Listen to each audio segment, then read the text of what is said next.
Welcome to Mr. Sleepy Stories. Tonight, we'll have a gentle chat about octopuses. These remarkable creatures are among the most intelligent in the ocean, with soft, flexible bodies and minds capable of problem-solving and play. There are nearly 300 known species, from the tiny octopus wolfie that could sit on your fingertip to the giant Pacific octopus that can weigh more than 50 kilograms. Some live in warm coral reefs, others in the cold, dark depths of the sea, yet all share the same quiet adaptability. They can change color, squeeze through impossibly small spaces, and even use tools, small signs of awareness that remind us how thoughtful the ocean can be. As we settle in tonight, we'll learn about their hidden abilities, their clever ways of surviving, and the many mysteries they still keep beneath the waves. If you enjoy what I do here, please like, subscribe, and share your experiences with this video topic in the comments below. I'd love to read your stories and hear how these calming facts help you relax before bed. Beneath the slow rhythm of the sea, an octopus moves with a pulse that's unlike any other creature's. Inside its soft body, 3 hearts beat to keep it alive. 2 of them work constantly, sending blue blood to the gills where oxygen is gathered from the water. The 3rd heart, the central one, takes that oxygen-rich blood and gently pushes it through the rest of the body, to every muscle, every arm, every part that drifts and flows beneath the waves. But there's something almost poetic about the way those hearts behave. When the octopus decides to swim, the main heart, the one that keeps the body alive, simply stops beating. It rests while the 2 smaller hearts continue their quiet work. This pause saves energy, because swimming for an octopus is demanding, and gliding through the water requires all its focus. When it slows down and begins to crawl again, that resting heart starts beating once more, steady and calm. This unusual design suits the octopus's quiet life in the cold, dark sea. Its blue, copper-based blood carries oxygen more efficiently in chilly waters, helping it survive where other animals might struggle. Every beat and every pause is part of a rhythm that has existed for millions of years, hidden beneath waves and silence. So when you picture an octopus drifting across the ocean floor, think of those 3 gentle hearts keeping time with the sea itself, a soft, steady music that never needs to hurry. It's surprising to learn that an octopus's brain-to-body ratio is close to that of a dog. For a creature without bones, fur, or any resemblance to mammals, this small fact reveals just how intelligent they truly are. Brain-to-body ratio simply measures how much brain mass an animal has compared to its body, and often the larger that ratio, the more capable the animal is of learning, remembering, and solving problems. Dogs, known for their loyalty and cleverness, can understand voices, recognize faces, and even predict routines. Octopuses, living in a completely different world, show that same kind of awareness, only expressed through the language of the sea.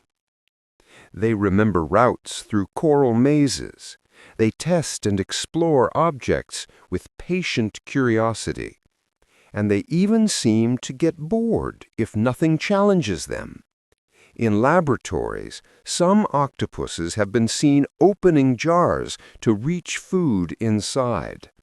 Others learn by watching what happens around them, as if quietly thinking things through. Their intelligence doesn't come from companionship or training, but from necessity. Every octopus lives alone, relying entirely on its own memory and skill to survive. There's a gentle mystery in that kind of mind. Hidden under waves, it studies, plans, and adapts, not to please, not to impress, but simply to understand its world.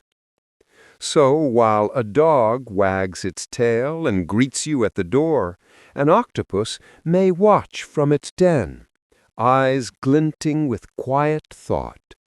Both carry an intelligence shaped by love of life in their own ways, one for land, one for the endless sea. Most of an octopus's thinking doesn't actually happen in its head. Instead, its arms, those graceful, flowing limbs, carry the majority of its neurons. Around 2/3 of its entire nervous system lies not in a central brain, but in 8 arms that reach, curl, and explore. Each one can sense, react, and even make decisions on its own. When an octopus touches something, the arm doesn't need to ask the brain what to do next. It can taste through its suckers, feel the texture of sand or shell, and decide instantly whether to grasp, pull, or let go. In a way, each arm behaves like a miniature mind, connected but free. Scientists have seen detached octopus arms continue to move and respond for a while after separation, still following their own inner instructions. This decentralized intelligence is what gives the octopus its remarkable fluidity. It can slip through tiny cracks, reach in multiple directions, and adapt to the world with perfect coordination without needing to plan every motion. It's as if thought itself flows through its limbs like water through coral. For us, thinking feels like something centered, a single spark inside the skull. But for the octopus, thinking is everywhere at once. Awareness drifts from arm to arm, guided by instinct and touch. In the stillness of the ocean, it's easy to imagine that kind of mind, not one that controls, but one that listens. 8 arms, each exploring, each alive with quiet understanding. An octopus doesn't need to think before it moves, at least not in the way we do.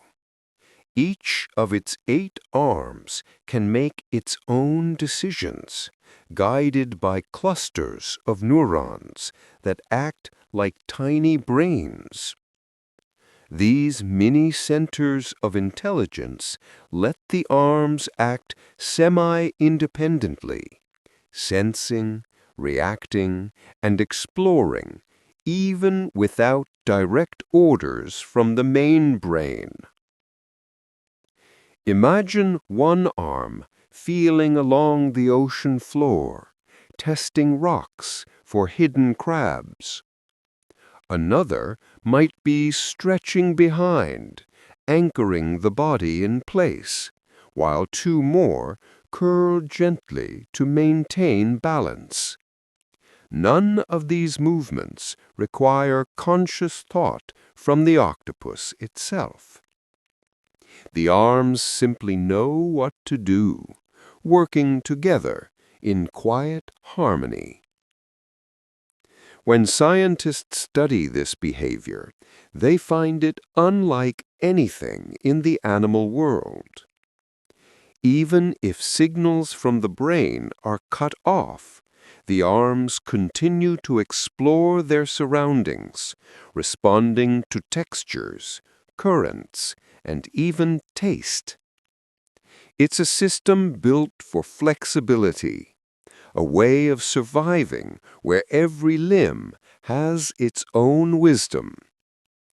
This independence makes the octopus astonishingly adaptable. It can multitask in ways no human could, opening a shell with one arm, examining coral with another, and holding steady against the current with the rest. Yet somehow, all of this movement feels coordinated, graceful, and calm. To think of intelligence spread so evenly through the body is humbling. For an octopus, awareness isn't trapped in the head. It flows through every limb, sensing the world from every direction. Each arm acts with quiet purpose, reminding us that sometimes true intelligence doesn't come from command, but from cooperation. Every sucker on an octopus's arm is more than just a tool for gripping. It's a sensory marvel. Each one holds thousands of tiny receptors that allow the octopus to both taste and smell whatever it touches. To us, the senses of touch, taste, and smell are separate experiences. But to an octopus, they blend into one seamless form of perception. When an arm glides over a rock or a shell, the suckers gather information instantly. They can sense texture, temperature, and even the faint chemical traces left behind by other animals. A simple brush against the seafloor can reveal whether a crab recently passed by, whether a shell hides something edible, or whether an area has been claimed by another octopus. This ability gives them an entirely different way of understanding the world, not through sight or sound, but through chemistry itself. Each arm explores like a curious scout, tasting the ocean one surface at a time. Even in complete darkness, an octopus can read its surroundings through these sensitive suckers, building a picture of its environment using nothing but touch and flavor. To imagine this is to glimpse an alien kind of intelligence, one that doesn't see or hear first, but feels and tastes the essence of things. For the octopus, the ocean isn't just water.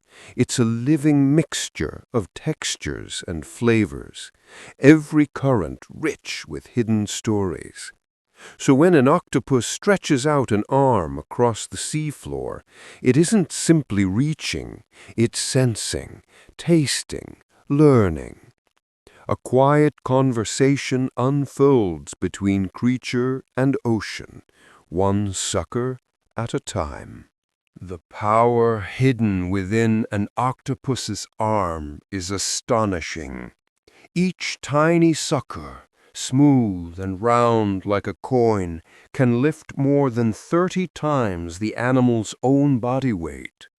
It's a strength built not on bone or force, but on pressure and precision. By controlling minute muscles beneath the surface, the octopus can create a perfect seal, a tiny vacuum, strong enough to pry open stubborn shells or cling tightly to rocks while waves surge overhead. This suction isn't a simple grab, it's an intricate dance of control. The octopus can activate hundreds of suckers at once or move them individually, each responding to subtle commands from its arm's neural network. The result is power combined with grace. One moment it can hold fast against a powerful current, the next it can pick up something as fragile as a seashell without cracking it. Scientists have marveled at how quickly those suckers can attach and release, almost faster than the eye can follow. The grip is so secure that divers have reported feeling the firm pull of an octopus's arm that seems far stronger than its soft body should allow. Yet, despite this strength, there's gentleness in how they move. The same arms that can tear open a crab can also explore delicately, tracing shapes and textures across the ocean floor. It's a perfect balance, a creature that embodies both power and patience. Somehow, beneath the quiet surface of the sea, a soft-bodied animal with no bones at all can hold the world in its arms and let it go again as easily as a sigh. In the dim light of the ocean, an octopus peers out with eyes that look astonishingly familiar, rounded, focused, and full of awareness. They resemble our own more than almost any other creatures. Yet humans and octopuses are separated by 500 million years of evolution. Our eyes and theirs were shaped independently, each arriving at the same design through entirely different paths. This phenomenon, called convergent evolution, is one of nature's quiet miracles. Both species faced the same challenge, how to see clearly in a complex world, and somehow both built nearly identical solutions. Octopus eyes have lenses to focus light, irises that adjust to brightness, and retinas that translate those images into signals for the brain. The result is sharp vision, capable of detecting motion, shape, and subtle contrasts even in near darkness. But their eyes also hold a secret advantage. In humans, the optic nerve passes through the retina, creating a blind spot, a small gap in our field of view. The octopus's optic nerve, however, connects from behind, leaving the retina uninterrupted. Their vision, in that sense, is smoother and more complete than ours.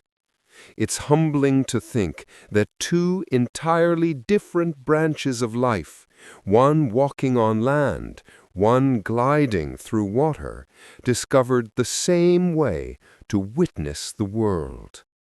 In every careful blink of an octopus's eye, there's a reflection of ourselves, a reminder that intelligence and awareness can take many forms. Beneath the waves, where light filters in blue and silver, those eyes watch with quiet precision, ancient yet familiar, a window into how beautifully nature repeats its best ideas.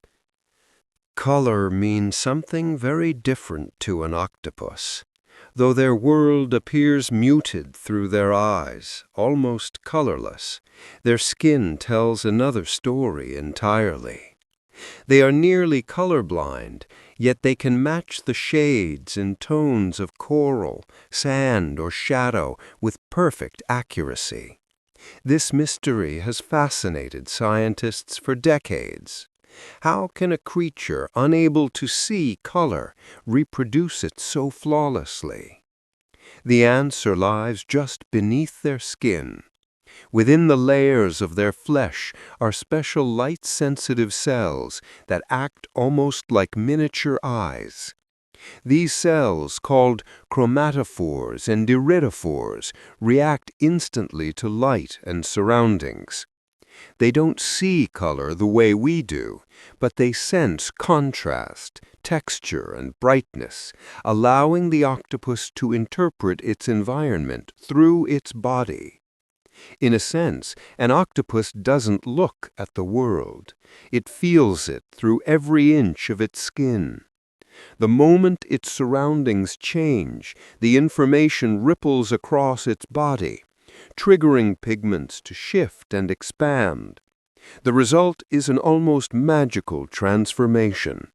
Coral pinks, mottled browns, shimmering silvers, all painted in an instant, guided not by sight, but by instinctive perception.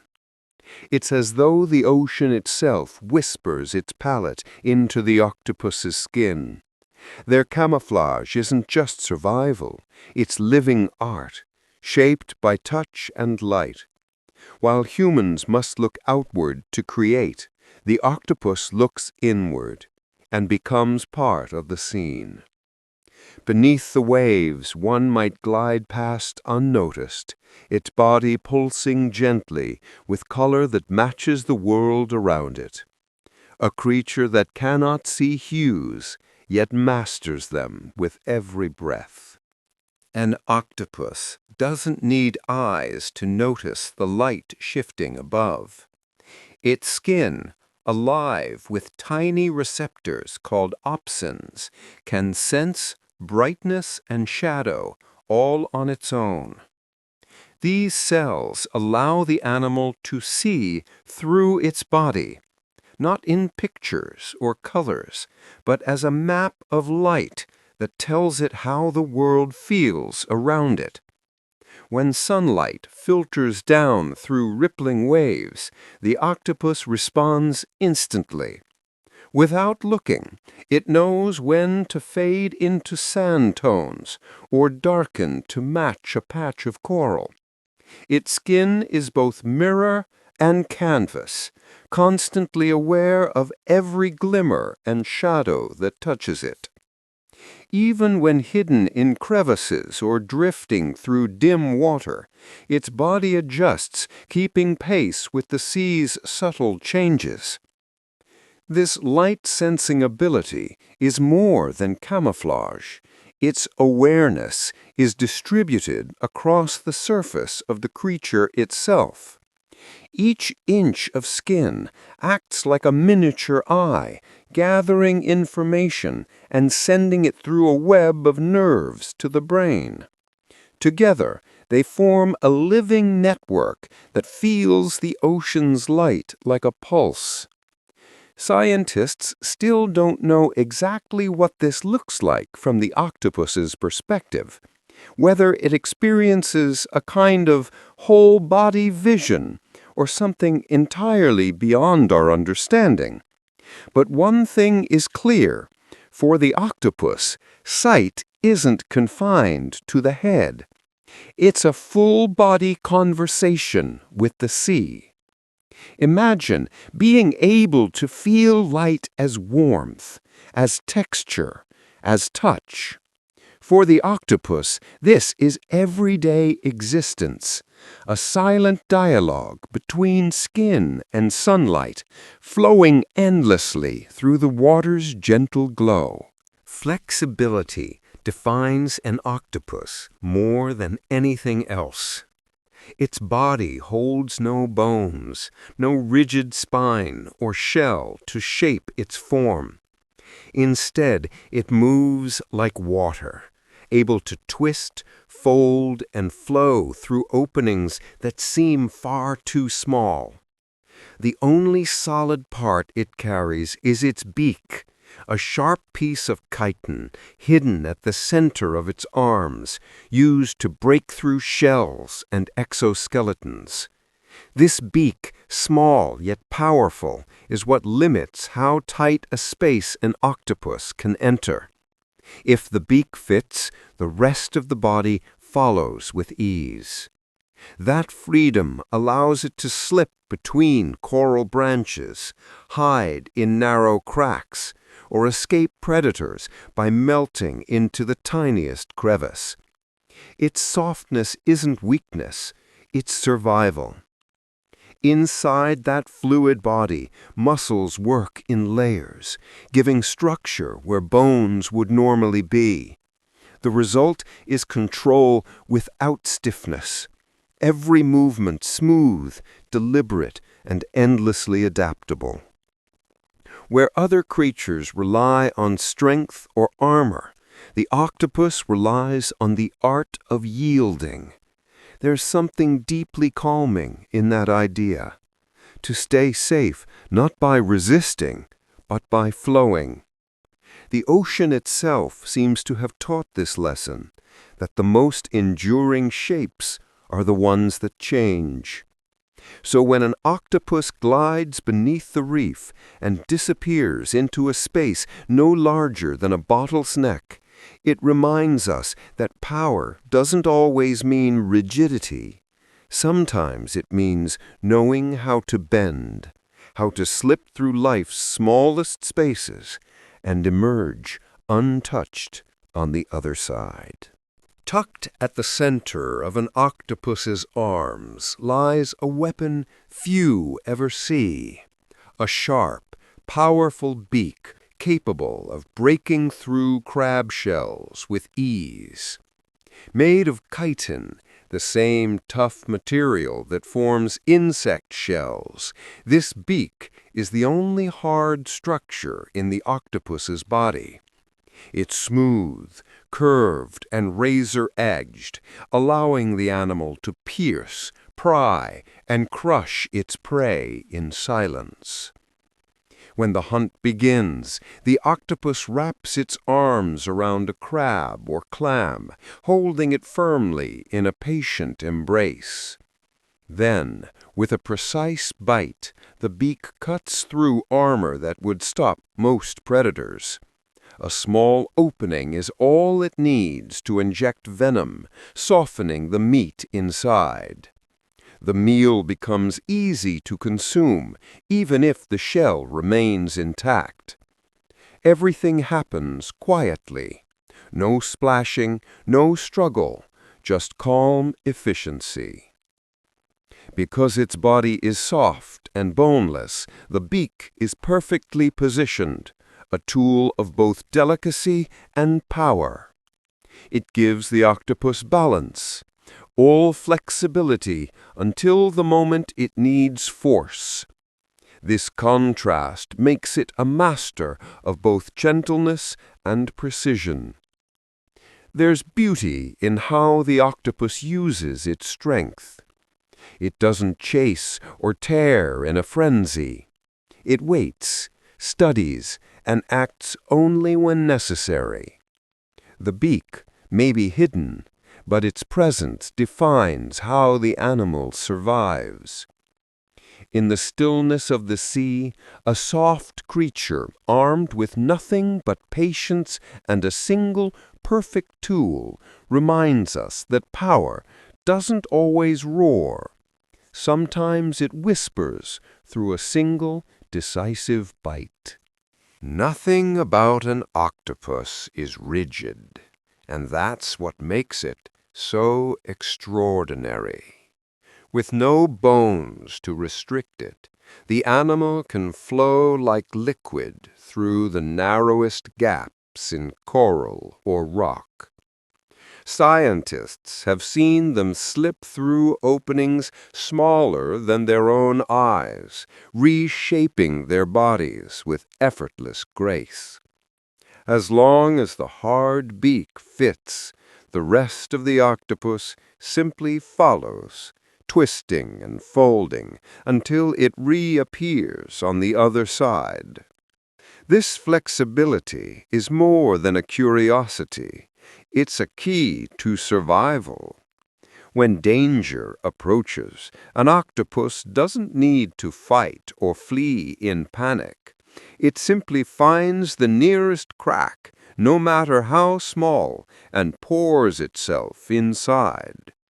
A predator might hover nearby, unable to believe that such a large creature could vanish into what looks like a shadow in the stone.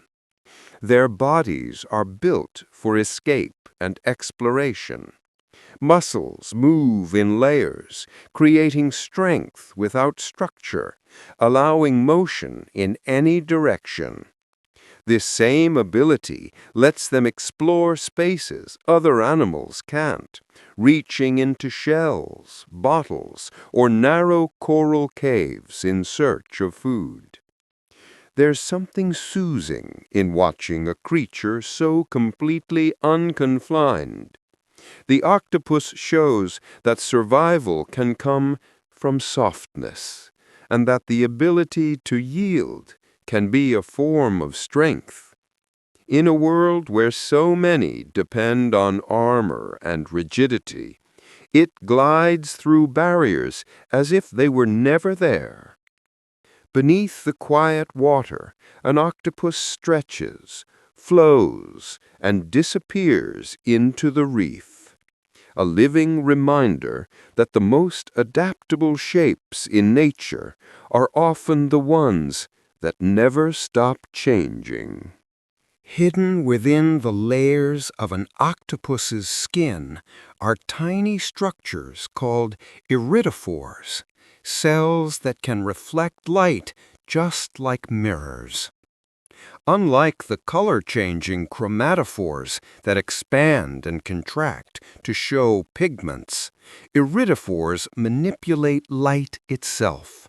They bend and scatter it into shimmering blues, greens, and silvers, giving the octopus an almost otherworldly glow when the light hits at just the right angle.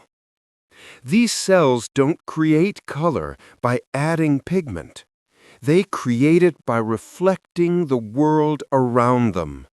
The ocean's light dances across their skin, bouncing through microscopic plates that behave like prisms. In moments, the octopus can transform from dull sand to glimmering pearl, from invisible to radiant.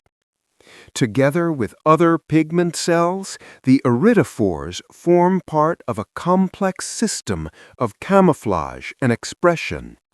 When the animal wants to hide, they mirror the sea's natural hues, blending seamlessly into coral or rock. When it wants to signal, they flash iridescent patterns that ripple down its body, a silent language of light that other octopuses can read. What's remarkable is how fluid these shifts appear. There's no hesitation, no separation between the creature and its surroundings. It becomes whatever the ocean needs it to be: shadow, shimmer, or ghost. Watching an octopus move under sunlight feels like witnessing the sea itself come alive, colorless skin turning luminous, then fading again into quiet invisibility. Those mirrored cells remind us that beauty in nature often lies not in what stands out, but in what perfectly reflects the world around it. Transformation happens so quickly on an octopus's skin that it almost looks like magic. In just a fraction of a second, its body can shift from smooth and pale to rough and speckled, blending perfectly into coral or sand. This instant metamorphosis is powered by millions of tiny cells and muscles working together in perfect coordination, a living canvas that paints and reshapes itself in real time. Color change begins with chromatophores, small sacs filled with pigments of red, yellow, or brown. Muscles around each cell expand or contract, revealing or hiding the colors beneath. Beneath them lie iridophores and leucophores, which reflect and scatter light, creating shimmering blues or ghostly whites. Then papillae, tiny muscular bumps on the skin, rise or flatten to alter texture. making the octopus appear spiky like coral or smooth like polished stone. All of this happens within milliseconds, without conscious effort. The skin reacts to light and motion around it, guided by nerves that sense the environment instantly. To a passing fish, the octopus seems to vanish, becoming a ripple in the reef, a flicker of shadow. Yet this ability isn't only for hiding. Sometimes octopuses flash vivid colors to communicate, a sudden blush of red to warn arrival, or a pattern of waves to attract attention. Each display is precise, deliberate, and silent. There's poetry in the way they move between forms, not choosing one identity, but embracing them all. The ocean asks for change, and the octopus answers in color and touch. In every pulse of transformation, it reminds us that survival can also be art, and that sometimes the most beautiful things exist only for an instant before fading back into stillness. Disappearing is an art the octopus has perfected. It doesn't just match color, it matches the world itself. With astonishing control, an octopus can imitate the roughness of coral, the grain of sand, or the hard surface of rock. Its body becomes whatever its surroundings demand, blending not just visually, but physically into the ocean floor. The secret lies in tiny muscular structures called papillae scattered across its skin. By tightening or relaxing these muscles, the octopus can raise bumps, form ridges, or flatten itself completely. When paired with its color-changing chromatophores and reflective iridophores, the result is a three-dimensional illusion so precise that even experienced predators can't tell where the animal begins or ends. A resting octopus might look like a patch of lichen-covered stone.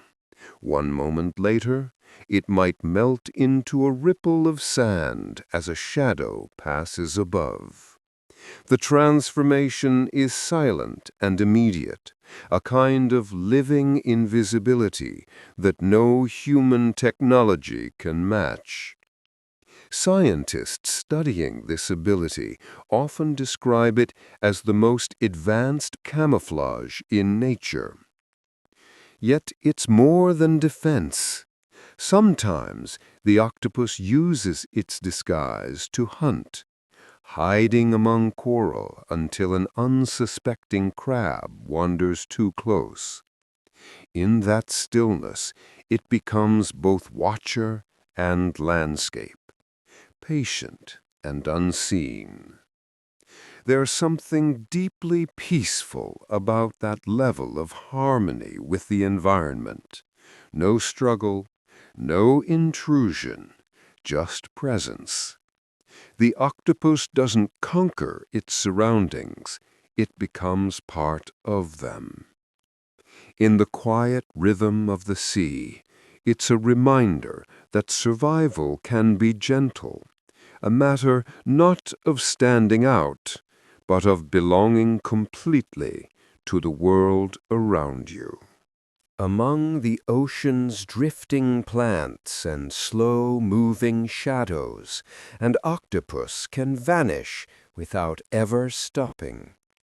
Some species use a technique called motion camouflage. Instead of freezing in place, they move exactly as the sea moves. When currents sway the seaweed, their arms mimic the same gentle rhythm, rising and falling in perfect unison. To the casual observer, They're not an animal at all, but another piece of the underwater garden. This quiet mimicry is more subtle than the color changes or texture shifts that octopuses are famous for. It requires timing, awareness, and sensitivity to every pulse of water.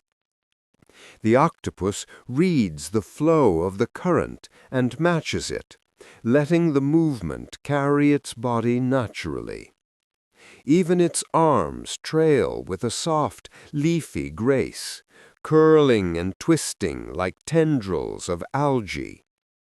In shallow waters, where sunlight dances and waves ripple, this illusion becomes nearly flawless.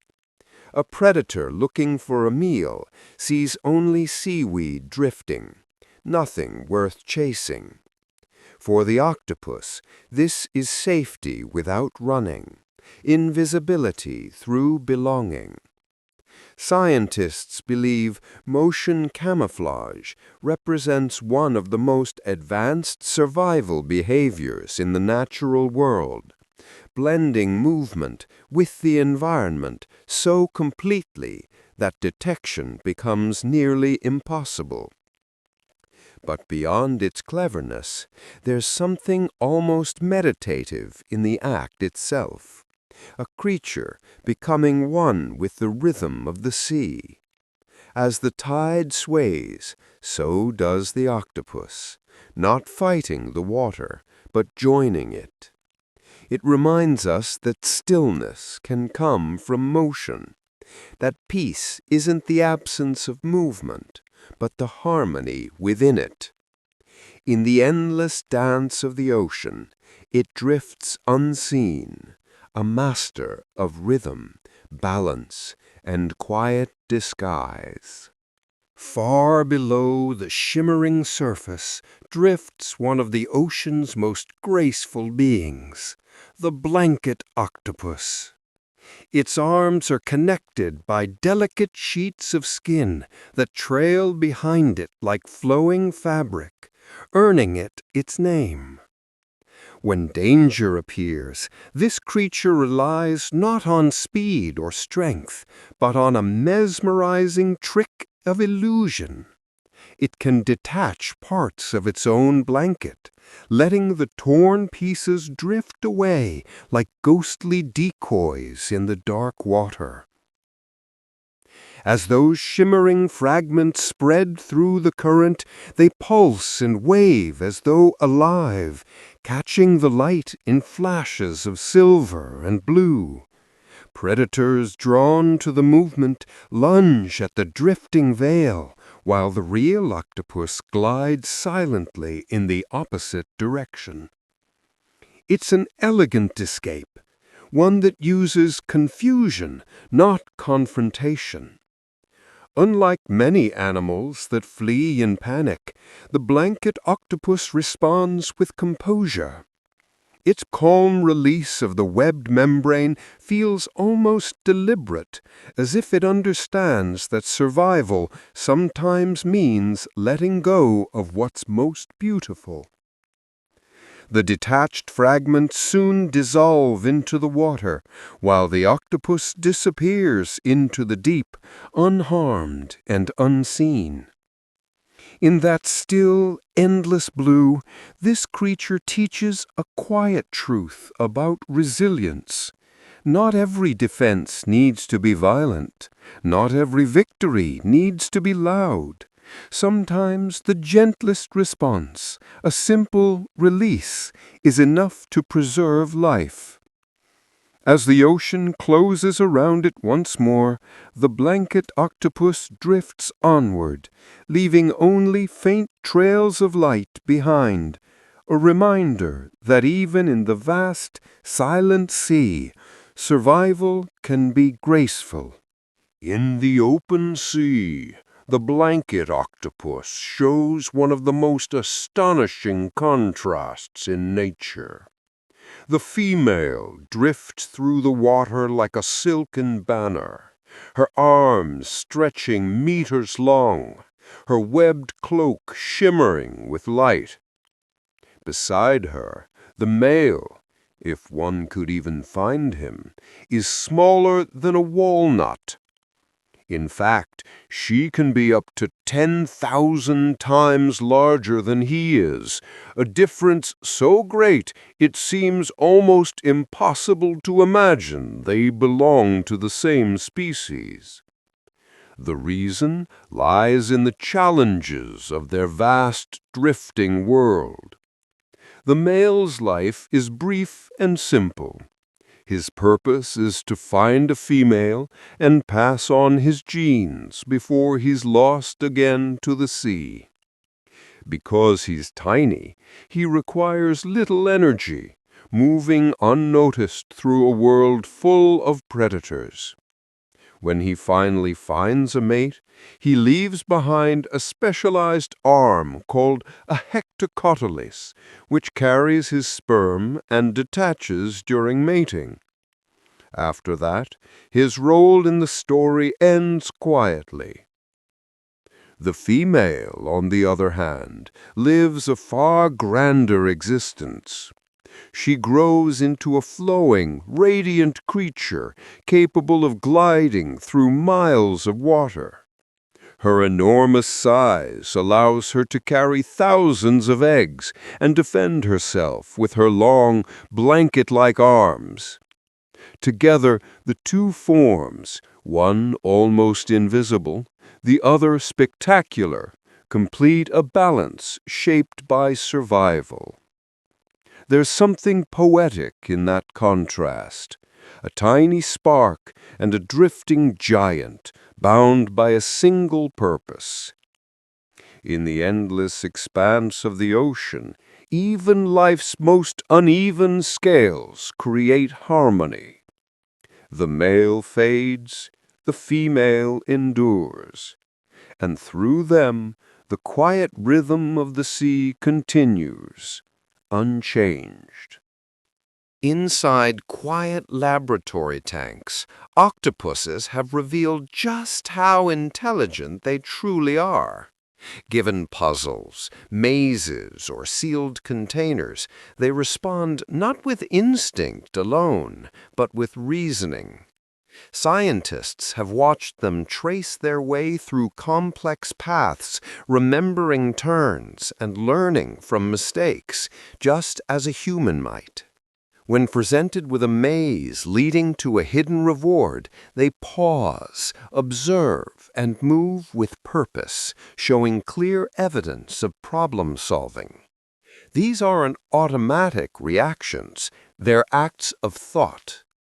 Some octopuses have learned how to open jars by twisting the lids with surprising precision. Others explore every corner of an enclosure before deciding on a route, not by trial and error, but by apparent planning. When the same puzzle is offered again, they solve it faster, as if recalling a memory stored deep within their network of neurons. Their intelligence seems shaped by solitude. Living alone in unpredictable environments, they've developed a kind of self-reliance that demands creativity. Every day in the wild brings new challenges, shifting currents, elusive prey, changing terrain. The ability to think, adapt, and remember gives them an edge in a world that never stays still. There is a quiet beauty in that form of intelligence. It's not loud or social like ours. It doesn't build or boast. It observes, tests, and learns in silence. Somewhere beneath the waves, an octopus glides through coral, making choices with calm awareness. Its mind, so different from our own, still finds order in chaos and patterns in the unknown. It reminds us that thought itself wears many shapes, and sometimes it hides behind 8 arms and a pair of watchful eyes. Curiosity often leads the octopus to astonishing acts of cleverness. In one famous experiment, researchers placed an octopus inside a sealed jar, the kind humans twist tightly to close. What happened next stunned observers. Using its flexible arms and hundreds of sensitive suckers, the octopus calmly found the lid and began to turn it, twisting in the exact direction needed to open it. In minutes, it slipped free, unbothered and composed. This isn't mere reflex, it's understanding. To unscrew a jar from the inside, the animal must know that turning the lid in one direction will loosen it, a concept that requires spatial reasoning and memory. Each arm feels, tests, and adjusts its grip, all while working together in fluid motion. The result is a task accomplished with precision, not chaos. Octopuses often encounter similar challenges in the wild. Shellfish, crabs, and clams hide behind hard barriers, and success depends on patience and problem solving. Those same instincts appear in captivity, where they explore every object with tireless curiosity, lifting, prying, twisting, and even playing. There's something deeply human in that moment of escape, a calm determination, a refusal to panic. Trapped, the octopus doesn't thrash, it thinks. It studies the problem quietly, then acts when the answer becomes clear. In a world of rushing motion and noise, its approach feels almost meditative. Strength through focus, freedom through understanding.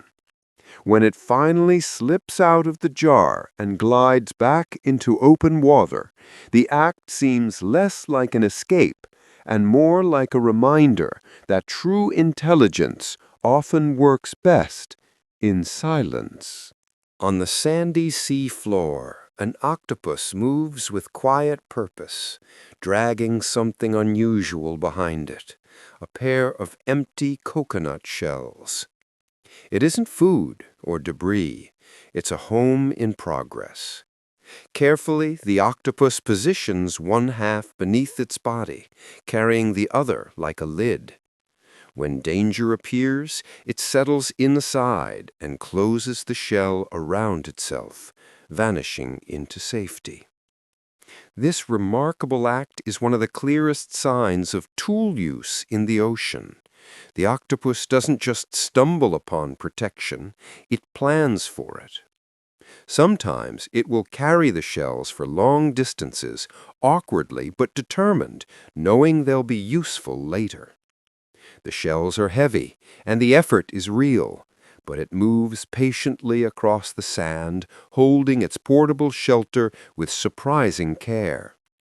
When the moment comes to rest or hide, the transformation is instant.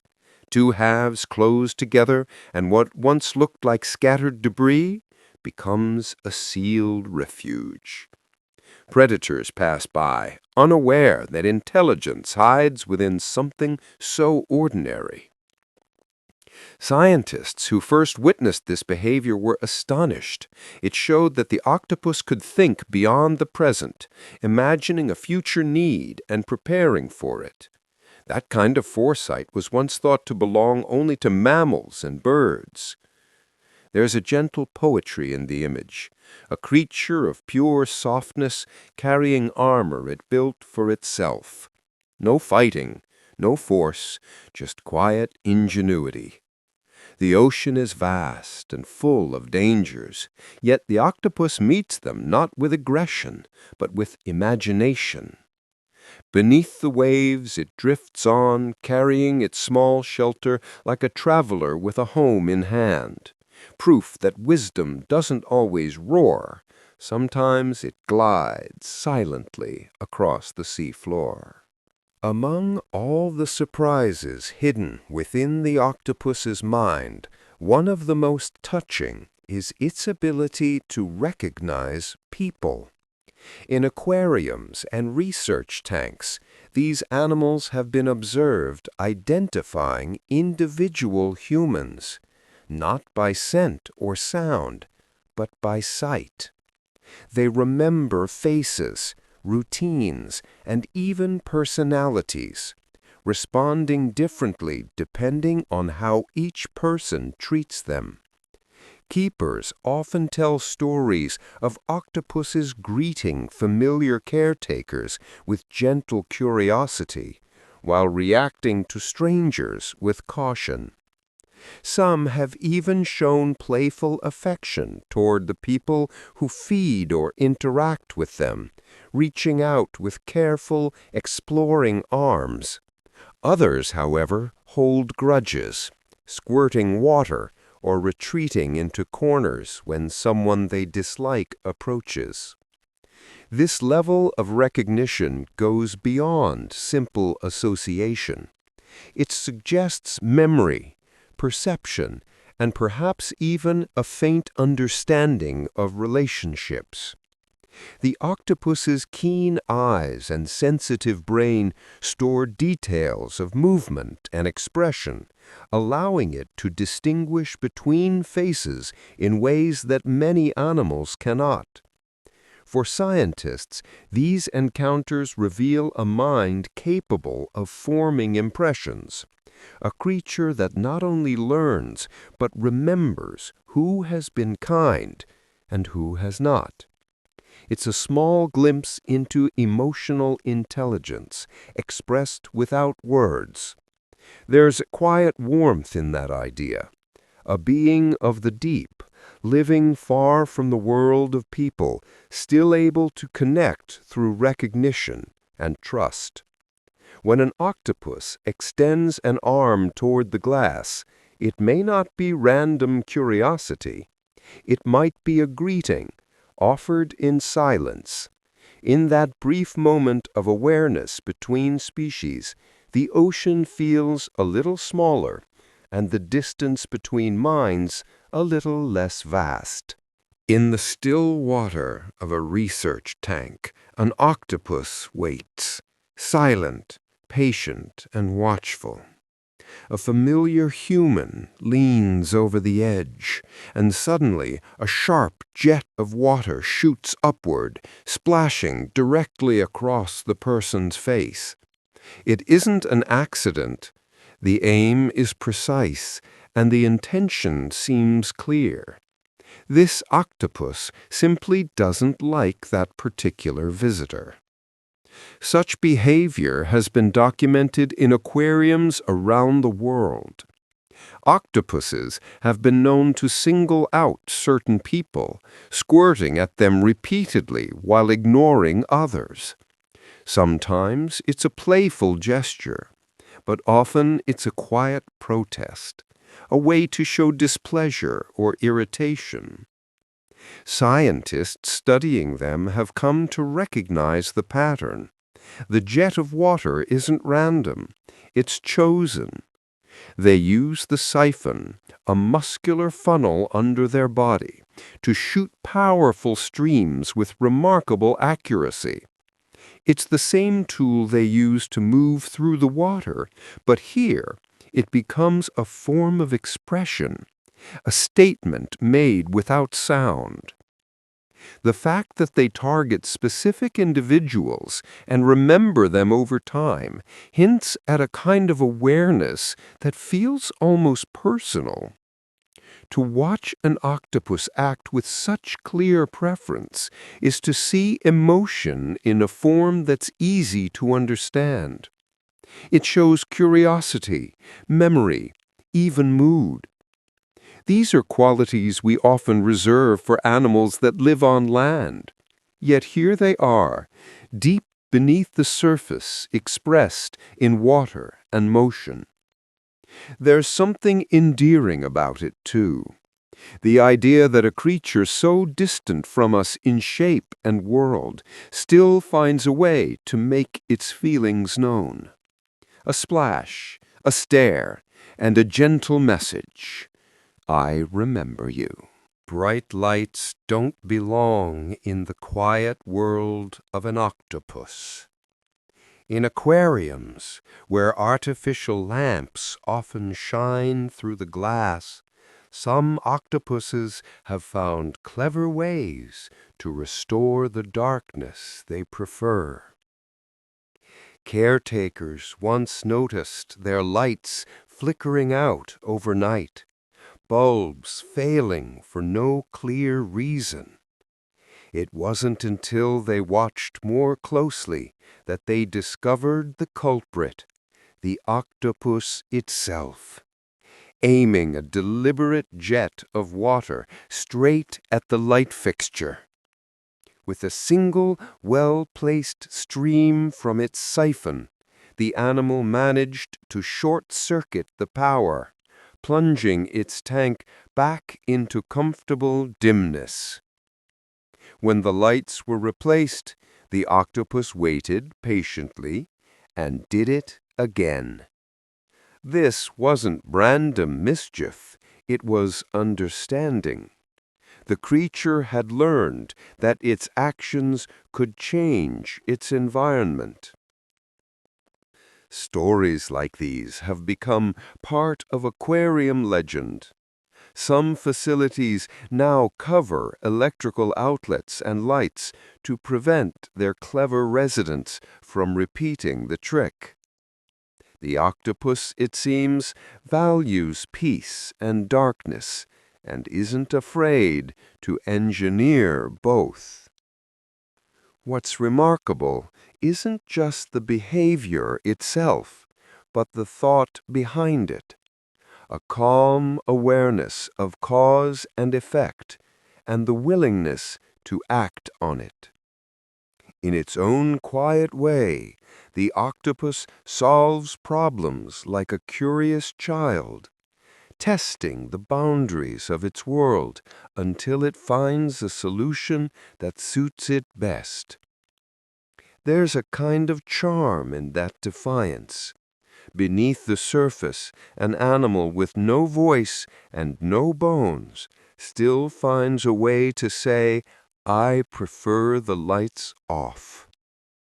Intelligence takes many forms, and sometimes it shines brightest in the creatures who simply wish for a little more darkness. No lock, lid, or barrier seems to truly hold an octopus. In aquariums and research centers around the world, keepers have arrived in the morning to find tanks mysteriously empty, water dripping, lids askew, and trails leading to the floor. The culprit, always, is the same: a patient, clever octopus that found its way out through a filter pipe or an opening barely wider than a coin. Because their bodies contain no bones, octopuses can compress themselves into almost any shape. A gap that looks impossible becomes a doorway with just a little persistence. Using their arms and suckers, they twist, push, and glide through plumbing or cracks in the lid, guided by memory and touch. Once free, they often explore the room, sometimes heading straight for another tank filled with fish, and other times making their way toward drains or seawater pipes that lead back to the ocean. Aquarium staff have learned to secure every lid tightly, seal gaps, and double-check pipes. Still, some escapes seem inevitable. The octopus doesn't flee in panic. It moves with calm purpose, as if following a plan made long before. This instinct speaks of something deeply familiar, a quiet yearning for open space.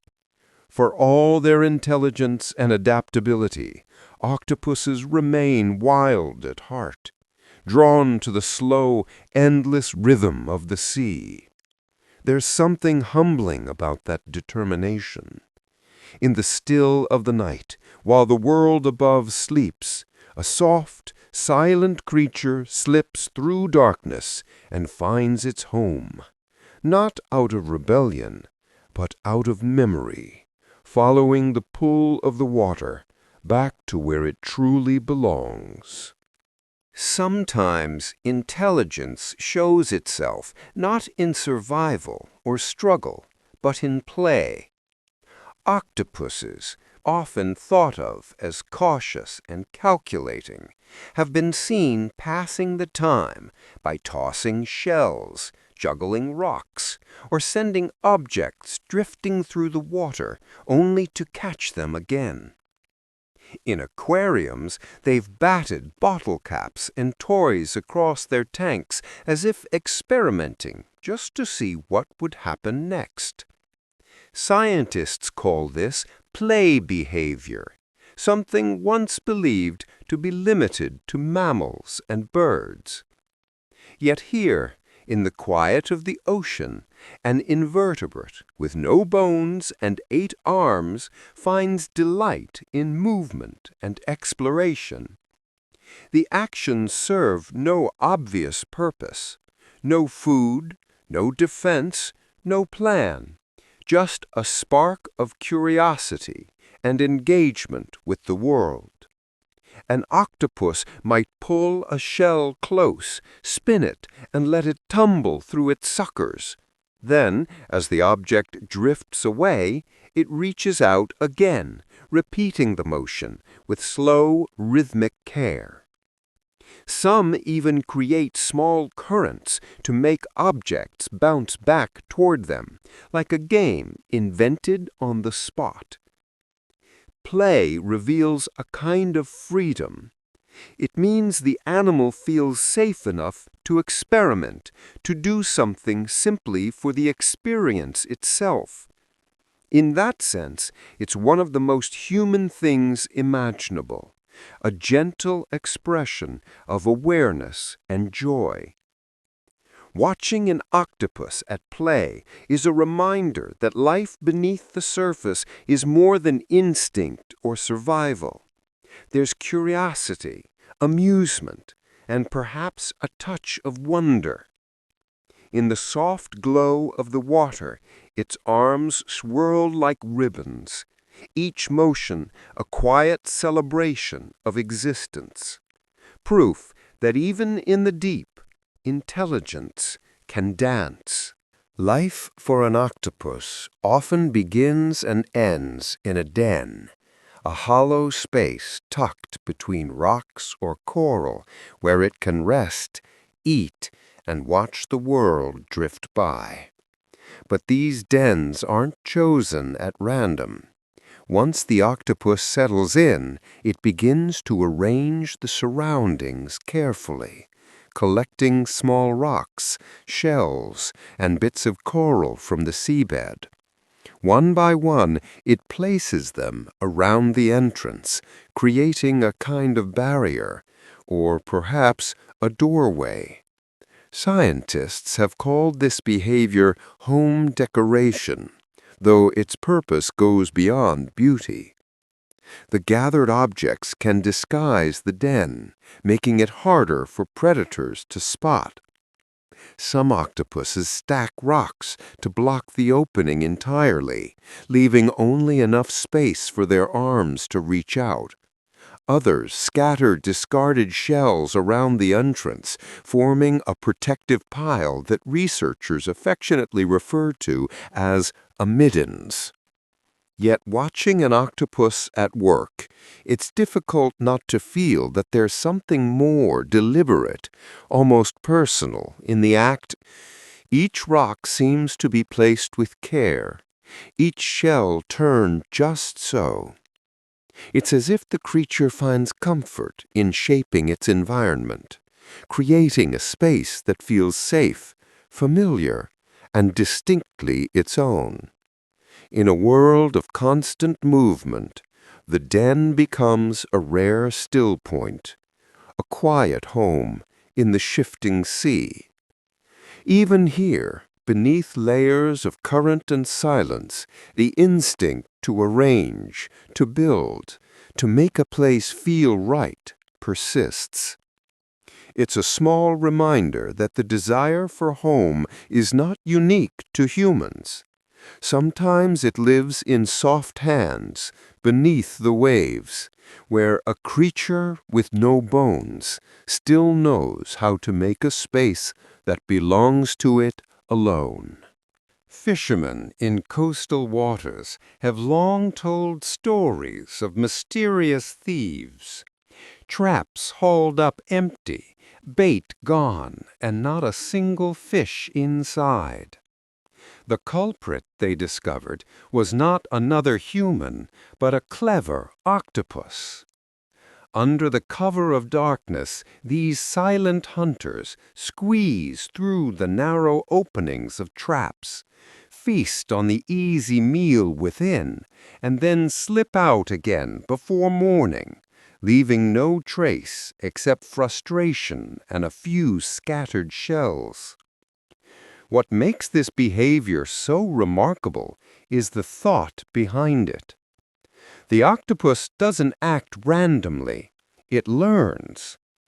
In some places, divers have filmed them visiting the same traps night after night, timing their arrivals with the fisherman's routine. They know where the food will be and how to get it. Once inside, they use their flexible arms to explore every corner, pulling out crabs and fish with quiet precision. When they're done, they fold themselves through the entrance hole and vanish into the dark. Some even return to the same trap repeatedly, as though it's part of a nightly schedule, an underwater buffet that never quite runs out. Fishermen have tried sealing their traps tighter, only to find the octopus waiting patiently for the next opportunity.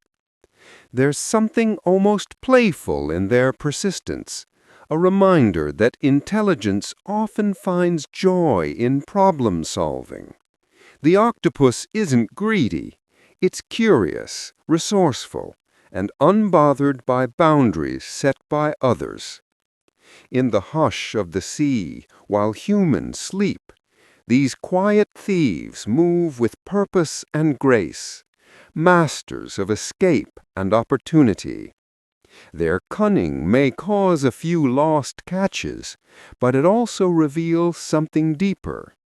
The ocean is still full of minds clever enough to outthink us, one trap at a time. Survival in the ocean often depends on being unseen.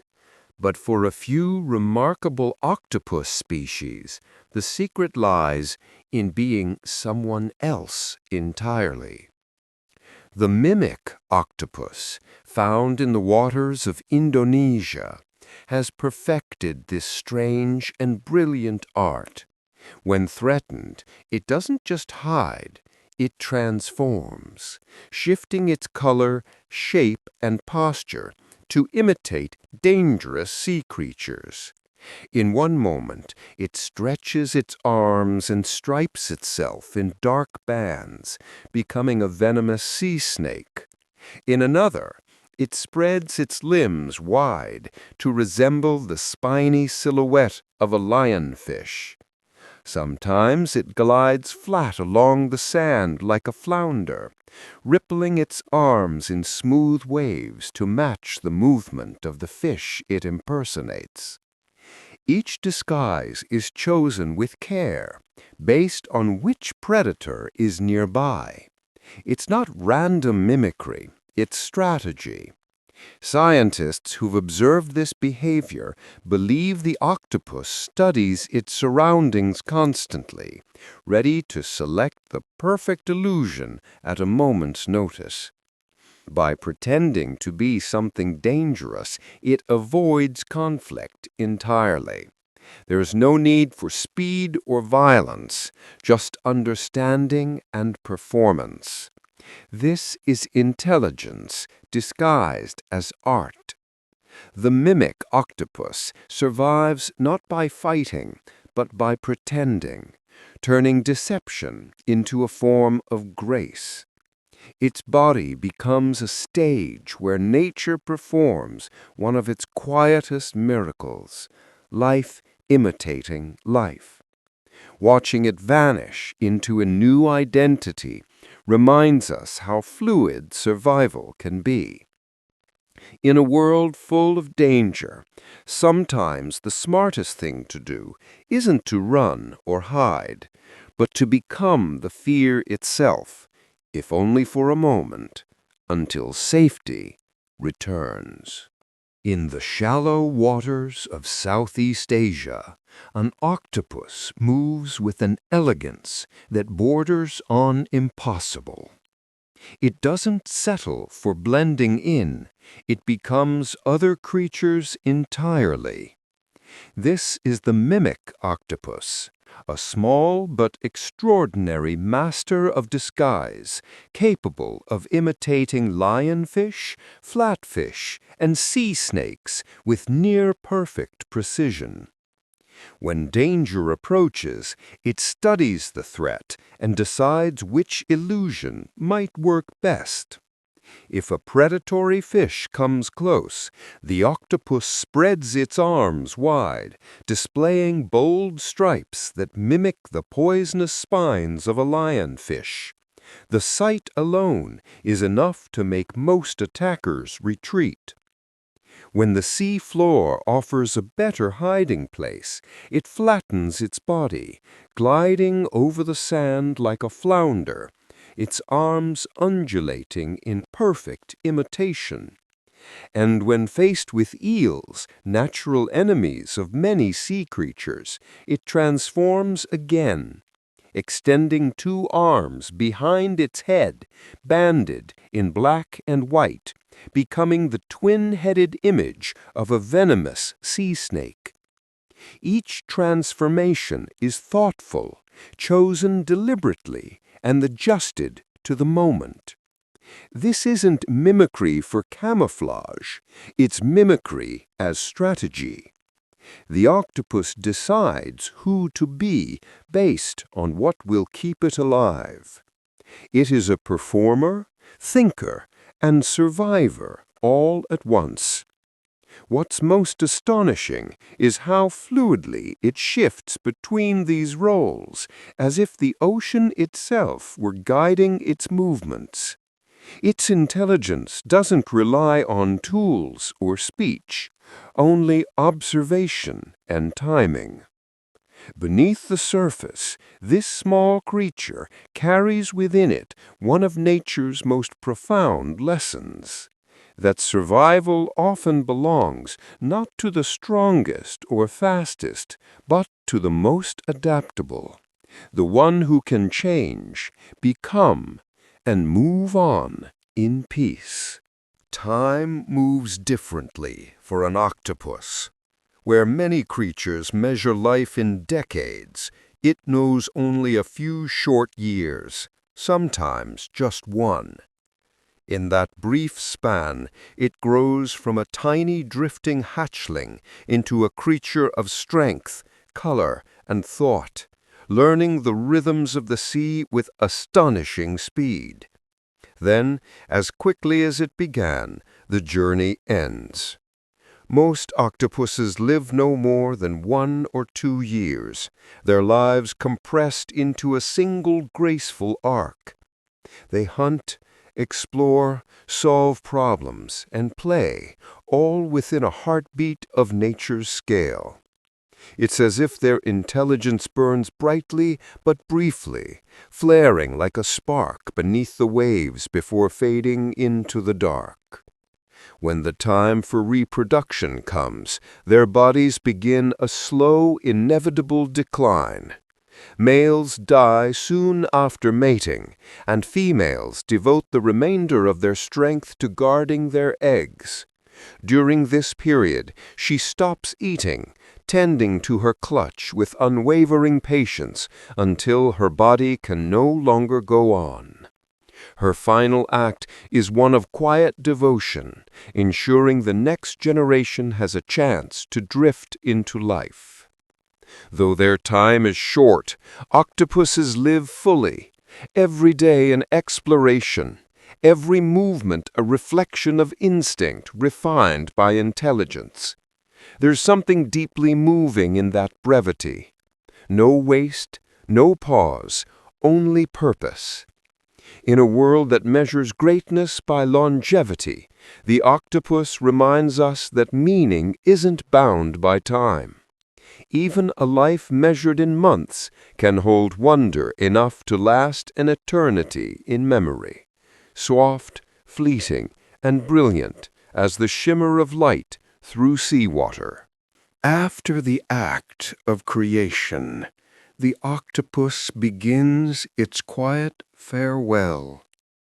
Unlike many animals that continue on after reproducing, octopuses are programmed to fade, a process known as senescence. Once mating is complete, a biological clock deep within their bodies begins to wind down.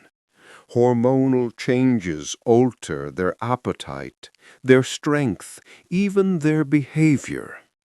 It is nature's way of closing one life so that others may begin. For males, the decline comes quickly after mating. Their bodies weaken, movements slow, and within weeks they drift into stillness. For females, the ending is slower and more deliberate. After laying her eggs, she stays by them constantly, cleaning, aerating, protecting for weeks or months without ever leaving to hunt. She does not eat. She gives everything to the thousands of fragile lives she guards. When the eggs hatch, her work is finished, and her body finally yields to exhaustion. It might sound tragic, but there's grace in this surrender. The octopus's final act is one of complete devotion, a life ending exactly as it should, in the service of another. Scientists have found that this senescence is controlled by the optic gland, a kind of hormonal switch that ensures the cycle continues without interruption. It is both a beginning and an ending, woven perfectly together. Beneath the waves, where so much of life seems endless, the octopus's brief but purposeful existence reminds us that even endings can be beautiful. To live fully, to create, and then to rest, that is the quiet rhythm of the sea. Motherhood in the ocean takes many forms, but few are as moving as that of the female octopus. After she lays her eggs, sometimes tens of thousands, strung like tiny pearls beneath the roof of her den, her entire life changes. From that moment on, she stops eating. Every ounce of her remaining strength is poured into one purpose, guarding her young until they hatch. Day and night she tends to them without rest. Using gentle currents from her arms, she keeps the eggs clean and supplied with oxygen, brushing away debris and fanning them softly. When predators approach, she shields them, her body a living wall of protection. She refuses to leave even for food, surviving on nothing as the weeks or months slowly pass. Her skin fades, her body weakens, and yet she stays, motionless, patient, and calm. Scientists have watched mothers maintain this vigil for extraordinary lengths of time, sometimes more than a year in the deep sea. Only after the last of her young have drifted free into the current does she release her grip on life. It's a kind of devotion that seems almost human, complete, unconditional, and silent. Her sacrifice ensures that the next generation begins their journey strong, carrying forward the legacy of her care. In a world often defined by competition, the mother octopus shows another way, one of gentleness, patience, and selflessness.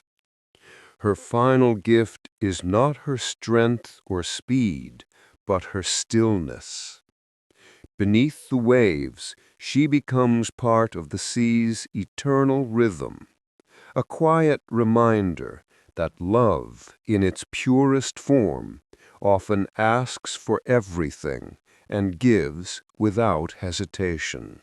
Deep beneath the surface, where sunlight never reaches, and the water rests in eternal twilight, a single octopus once kept watch.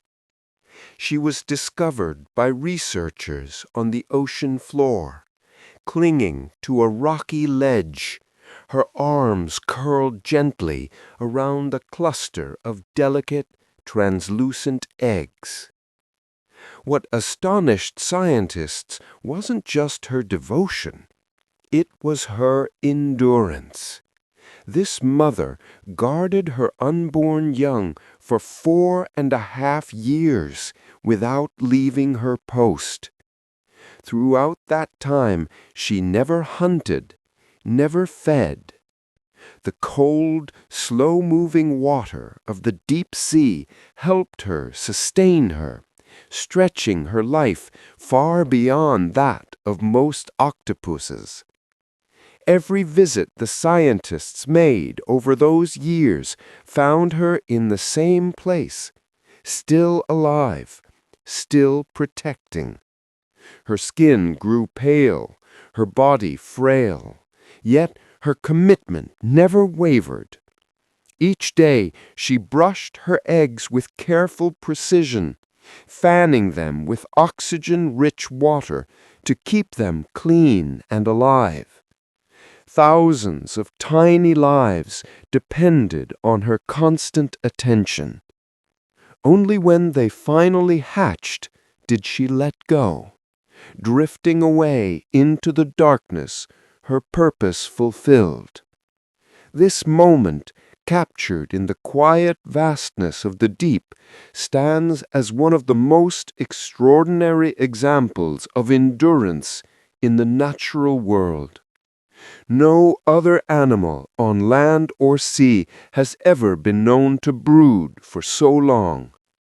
Her story is not one of suffering, but of patience, a lesson written in silence and time. In the deep ocean's endless night, one gentle creature proved that love and persistence can outlast even the years. Her vigil became part of the sea itself, a living promise carried forward by the thousands of young she left behind. For the male octopus, love marks the beginning of the end. After a single act of mating, his body begins a slow and irreversible decline. Within days or weeks, he grows weak and listless, losing interest in food and movement until he drifts away with the current, another life folded quietly back into the rhythm of the sea. This isn't tragedy, but design. In the octopus's biology, reproduction is a one-time event. Once the male transfers his sperm, his body releases a wave of hormones that begin the process of senescence, the same programmed aging that eventually claims the female after she tends her eggs. His purpose fulfilled, his systems start to shut down. Scientists have observed this transformation many times. Strong, vibrant animals fading into calm stillness after ensuring the continuation of their species. In nature's own language, it's a way of making room for the new. The male's brief life ends so that his offspring, carried within the female's carefully guarded eggs, may take his place. The ocean wastes nothing. It simply trades one moment for another. There's a gentle poetry in his ending. No struggle, no resistance, only acceptance. The male octopus does not fight his fate. He drifts, his body returning to the sea that raised him. It's as if his life, brief and brilliant, was written for a single act of creation. In that stillness lies something profoundly peaceful. The ocean continues its quiet pulse, and the male's final gesture becomes part of it, a reminder that in nature, endings are never just endings. They are the soft pauses between one life and the next. In the strange and delicate world of octopus courtship, affection can turn dangerous.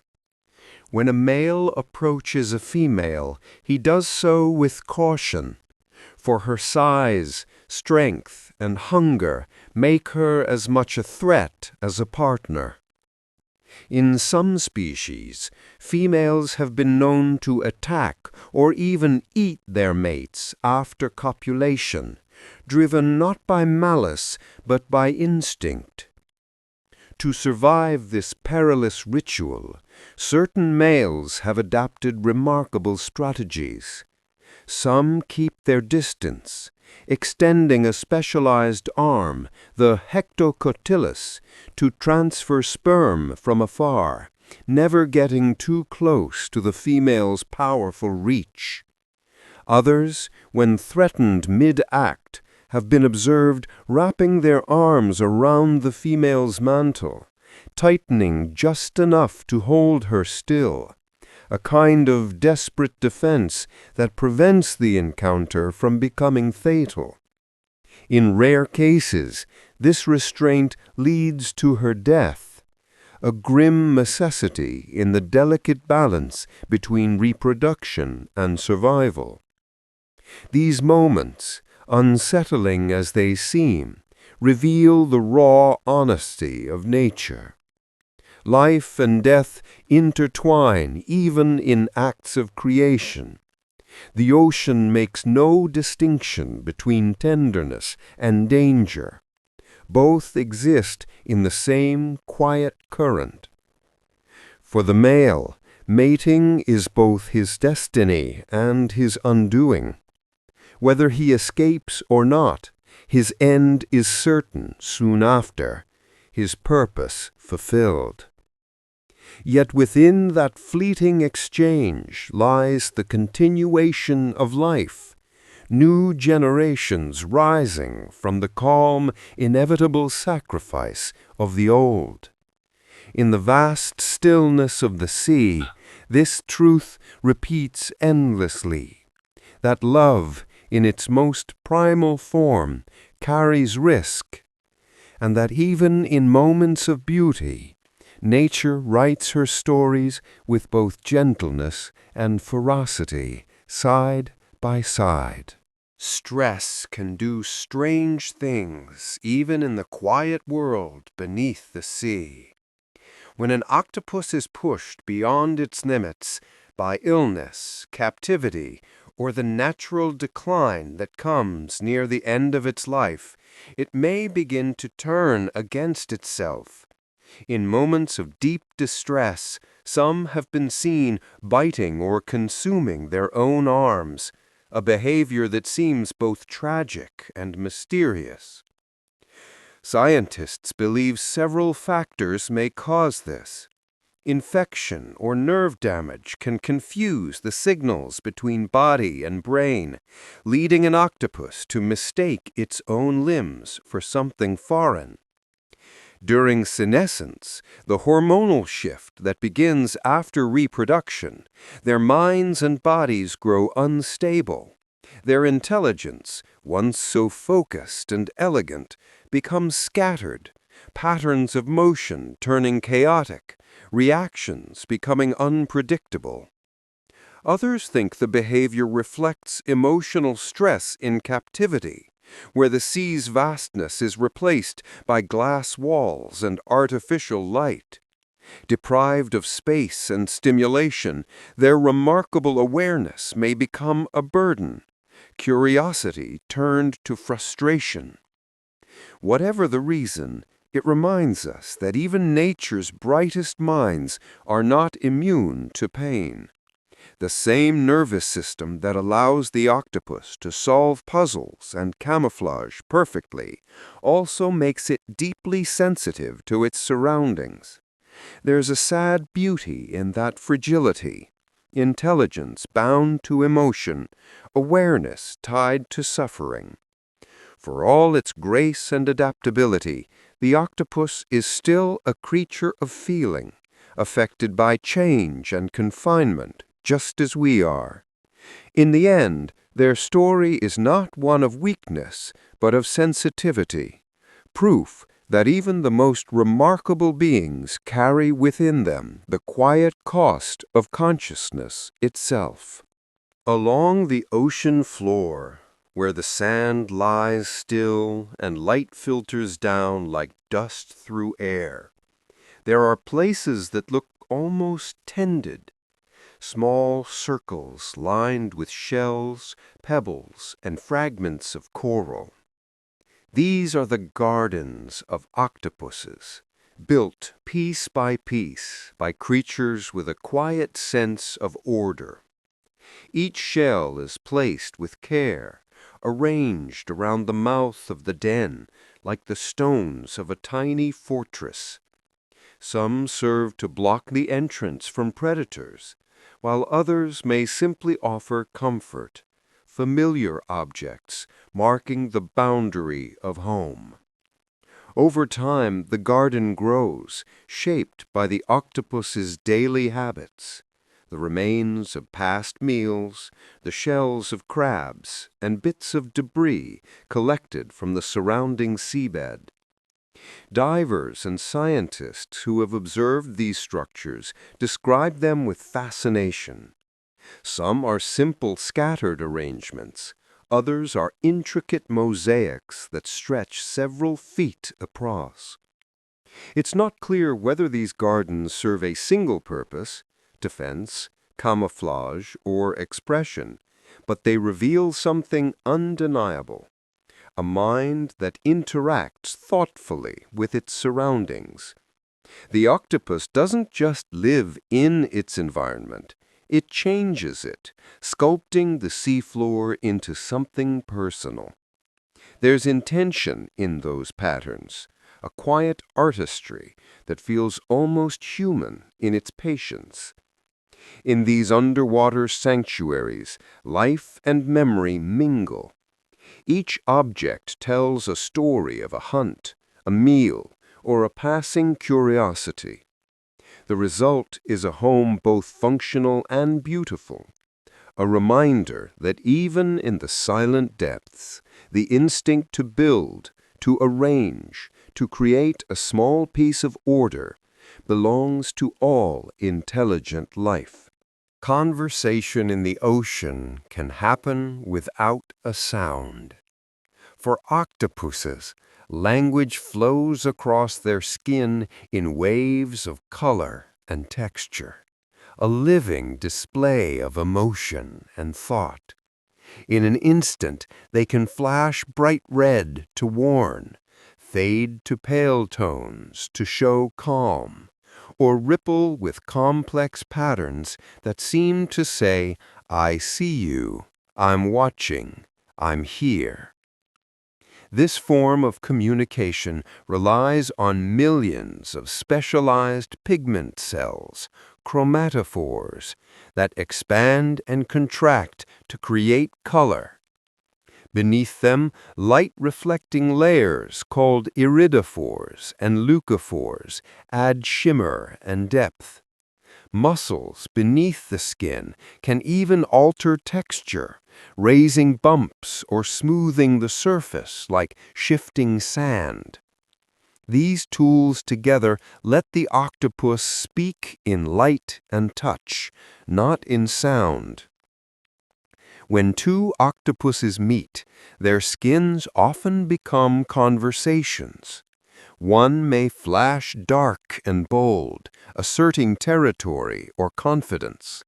Another may turn soft gray, signaling peace. In courtship, patterns dance gently across their bodies, slow pulses of gold, pink, or blue that seem to hum with emotion. The sea becomes a silent theater where meaning moves with every flicker. What's remarkable is how precise this language is, though no human can fully decode it. Each shift is both art and message, instinctive, fluid, and utterly beautiful. In a world filled with noise, the octopus reminds us that communication doesn't always require sound or speech. Sometimes a single flicker of light or a change in tone says everything that needs to be said.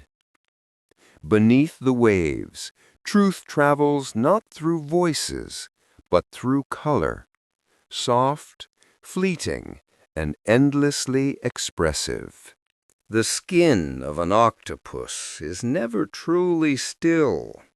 Even when resting, soft ripples of color drift across its body, waves of light and shadow that seem to breathe with it. Scientists call this rhythmic display a mood pulse, a living reflection of the creature's inner state. These patterns move like heartbeats made visible, carrying emotion through shifting shades instead of sound. At times, the colors flow slowly, like clouds rolling over the seafloor, calm and peaceful. At other moments, they flicker quickly, bright bands flashing across the arms in bursts of excitement or alertness. Each pulse tells a story: curiosity when exploring a shell, irritation when startled, serenity when at rest. The ocean becomes their canvas, and mood itself becomes art. This rhythm isn't random. It comes from the synchronized control of millions of pigment cells beneath the skin. Tiny muscles expand and contract them in perfect coordination, allowing the octopus to paint itself in motion. These waves of color may also help communicate with other octopuses nearby, signaling intent or emotion without a single touch. Watching one feels like witnessing thought take form, emotion written in light, then gone again in an instant. In these patterns, the line between body and mind seems to blur. The octopus doesn't just feel it, it shows what it feels, openly, beautifully, and without hesitation. It's a quiet reminder that all creatures, in their own way, have rhythms that mirror their hearts. Some beat through sound, others through breath, and in the octopus they flow as living color, pulsing softly with the currents of the sea. In the endless dark of the deep sea, light becomes both language and defense. Some octopus species have learned to summon it from within, their bodies glowing softly with bioluminescence. To human eyes, the effect is mesmerizing, a slow shimmer of blue or green pulsing gently through the black water. But for the octopus, this glow is a tool for survival, a way to signal or disappear in a world without sunlight. When danger approaches, the octopus may release a flash of light or a glowing cloud, startling a predator just long enough to escape. Others use their light more subtly, dimming and brightening in shifting rhythms that blend with the flicker of plankton around them, making their outlines vanish into the water. Some species even use reflected light to mimic the brightness of the faint surface above, erasing their shadows entirely. In the deep ocean, where every glimmer stands out, these creatures use radiance as disguise, communication, and protection all at once. Scientists still don't fully understand every purpose of these displays. Some may be warnings, others signals to mates, and some simply a part of the octopus's quiet mastery of illusion. There's something peaceful about the thought of light alive in darkness, a language that needs no sound, no words. The ocean's black depths are not silent after all. They shimmer with small living messages written in glow. And there, drifting through that quiet blue haze, an octopus moves unseen, a living constellation, pulsing softly like a star that learned how to swim. Curiosity seems to live in every movement of an octopus. When presented with something new, a shell, a bottle, a toy, it doesn't rush or retreat. Instead, it reaches out slowly, tasting and feeling, testing the unknown with deliberate care. Each arm explores from a different angle, as if the animal is trying to understand not just what the object is, but how it fits into the world around it. Scientists who watch these moments speak of curiosity, a hunger for experience, not survival. But there's another side to that awareness.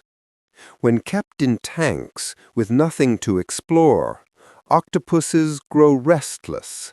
They become withdrawn, even destructive, tugging at cords or pulling apart equipment. The same intelligence that helps them solve puzzles also demands engagement. Like us, they need challenges, something to wonder about, something to learn. Researchers have found that when enrichment is added, shells to rearrange, jars to open, new textures to feel, their behavior changes instantly. They become lively again, moving with purpose, interacting with their surroundings as though waking from a long, dull dream.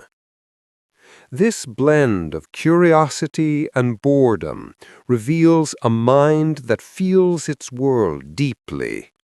An octopus doesn't just react, it notices, it seeks, compares, remembers. These are small signs of something bigger, a consciousness that thrives on discovery. In the quiet sway of the sea, their curiosity becomes a kind of meditation, Every ripple, every shifting grain of sand is an opportunity to learn. And perhaps in that slow and thoughtful exploration, they remind us of something profoundly human, that wonder in all its forms is what keeps life alive. For an octopus, the world is not something to be seen, it is something to be felt. Every arm carries hundreds of sensitive suckers, each one capable of detecting the finest details through touch alone.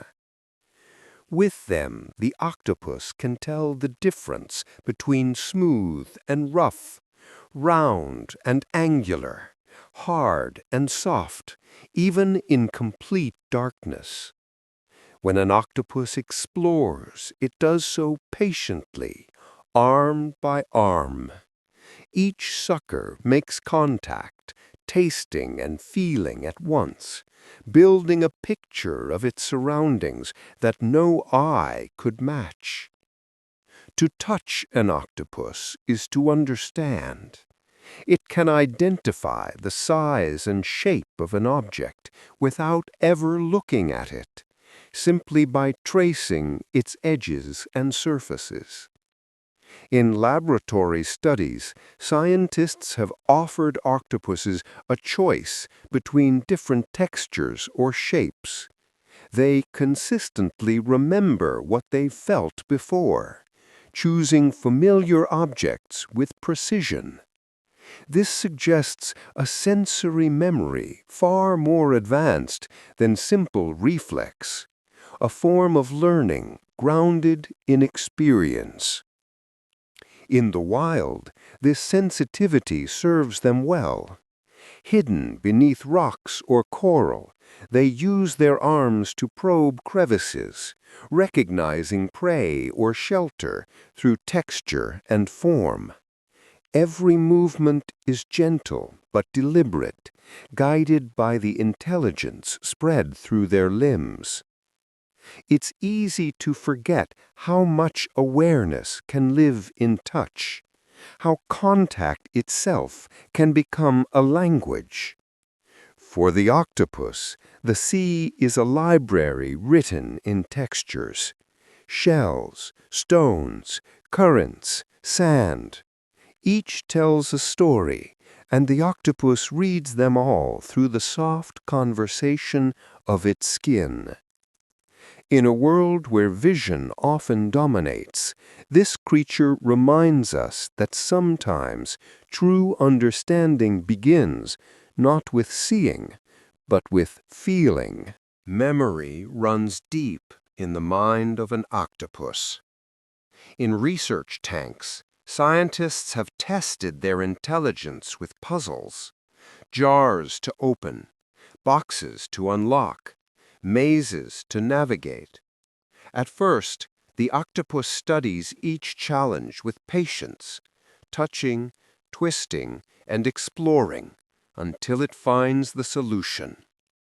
But what's most remarkable happens later, when the same puzzle returns weeks or even months afterward. The octopus remembers exactly what to do. Without hesitation, it repeats the motions, the twist of a lid, the push of a latch, finishing in seconds what once took hours. This long-term recall shows a level of cognitive ability rare among invertebrates, more like that of mammals or birds. It means the octopus doesn't just learn through repetition, it understands and stores what it learns, retrieving that knowledge when needed.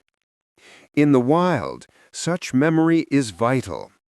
The ocean changes constantly. Tides shift, rocks move, prey patterns evolve. Remembering where to find food, which paths lead to safety, or which predators to avoid, gives the octopus an edge in a world that rewards quick learning and quicker thinking. What's touching about this ability is how quietly it exists. There are no displays of pride, no visible recognition of triumph, just calm awareness, a creature remembering, adapting, surviving. Every movement, every decision reflects lessons carried from the past, written not in words, but in motion and instinct. For the octopus, memory isn't a burden. It's a gentle rhythm that connects yesterday to today. Beneath the surface, in the hush of the sea, this soft, unassuming mind holds on to what matters, proof that even fleeting lives can carry long-lasting wisdom.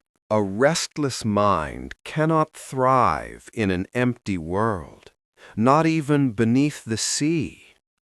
For octopuses, whose intelligence depends on exploration and discovery, confinement without stimulation can become unbearable.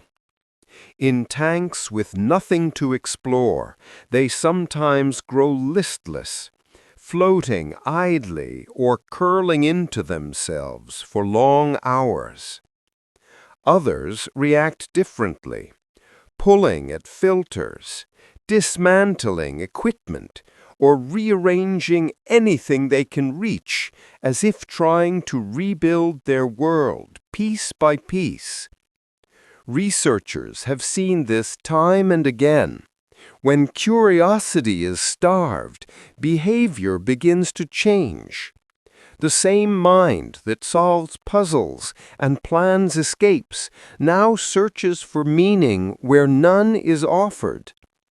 It's not aggression, but boredom, a quiet ache for something to engage with, to learn from. Adding simple enrichment, shells, toys, jars, or textured objects transforms them.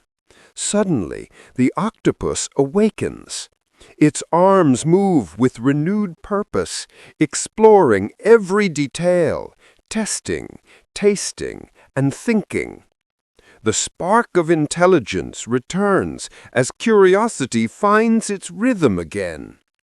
This need reveals something profound, that awareness, in any form, hungers for challenge. Whether in humans or cephalopods, intelligence withers when left unstimulated. The octopus reminds us that a lively mind is not built for stillness. In the silence of the tank, its arms reach out, not for escape, but for experience. To touch, to test, to know. It's a simple, universal truth shared across species, the need to interact with the world, to be part of it. Even here, far from the vastness of the open sea, the octopus continues to seek connection, proof that intelligence, wherever it lives, is always reaching toward wonder. Not all octopuses behave alike. Some rush forward the moment a hand approaches the tank, curious and unafraid. Others retreat quietly into a corner, watching with one cautious eye. Over time, researchers began to notice these differences weren't fleeting moods, they were consistent traits. Just like people, each octopus seemed to carry its own temperament, shy, bold, curious, or cautious. One individual might spend hours exploring new objects, wrapping its arms around every shell and pebble it can find. Another might prefer to sit still, observing before making a single move. Some react to new situations with playful energy, while others remain reserved, preferring the safety of familiarity. These patterns persist day after day, suggesting that personality, in its simplest form, exists even here, in a creature far removed from us by millions of years of evolution. Scientists studying their behavior have begun to use terms once reserved for mammals: traits, moods, individuality. It's an acknowledgement that consciousness comes in many forms, and that even an animal with no bones, no voice, and no face like ours can still express something uniquely personal. For those who spend time with them, these personalities become unmistakable. There are the friendly ones, the reclusive ones, the mischief makers. Each interaction feels different, guided by the subtle choices of an independent mind. In the stillness of the sea, personality takes on new meaning. It isn't shaped by words or expression, but by action, curiosity, and silence. Every octopus moves to its own quiet rhythm, proof that individuality is not bound by species, shape, or voice. It lives wherever awareness does, glowing softly beneath the surface of the water. For a creature that spends most of its life alone, the octopus is surprisingly capable of connection. When two meet near a shared hunting ground or in overlapping territories, something remarkable can happen. One will move and the other will mirror it. A shift in color, a ripple across the skin, a slow curling of an arm. This quiet mimicry becomes a kind of unspoken language, allowing them to coordinate their behavior without a single sound. Scientists studying these encounters have seen octopuses adjust their posture and gestures to match one another almost instantly. If one rises tall, the other mirrors the stance. If one darkens in warning, the second may respond in kind, acknowledging the signal before backing away. Sometimes these interactions are cautious dances, testing boundaries, showing intent, and avoiding unnecessary conflict. Other times they appear almost cooperative, two minds briefly in sync within the flowing water. This ability to imitate goes beyond camouflage.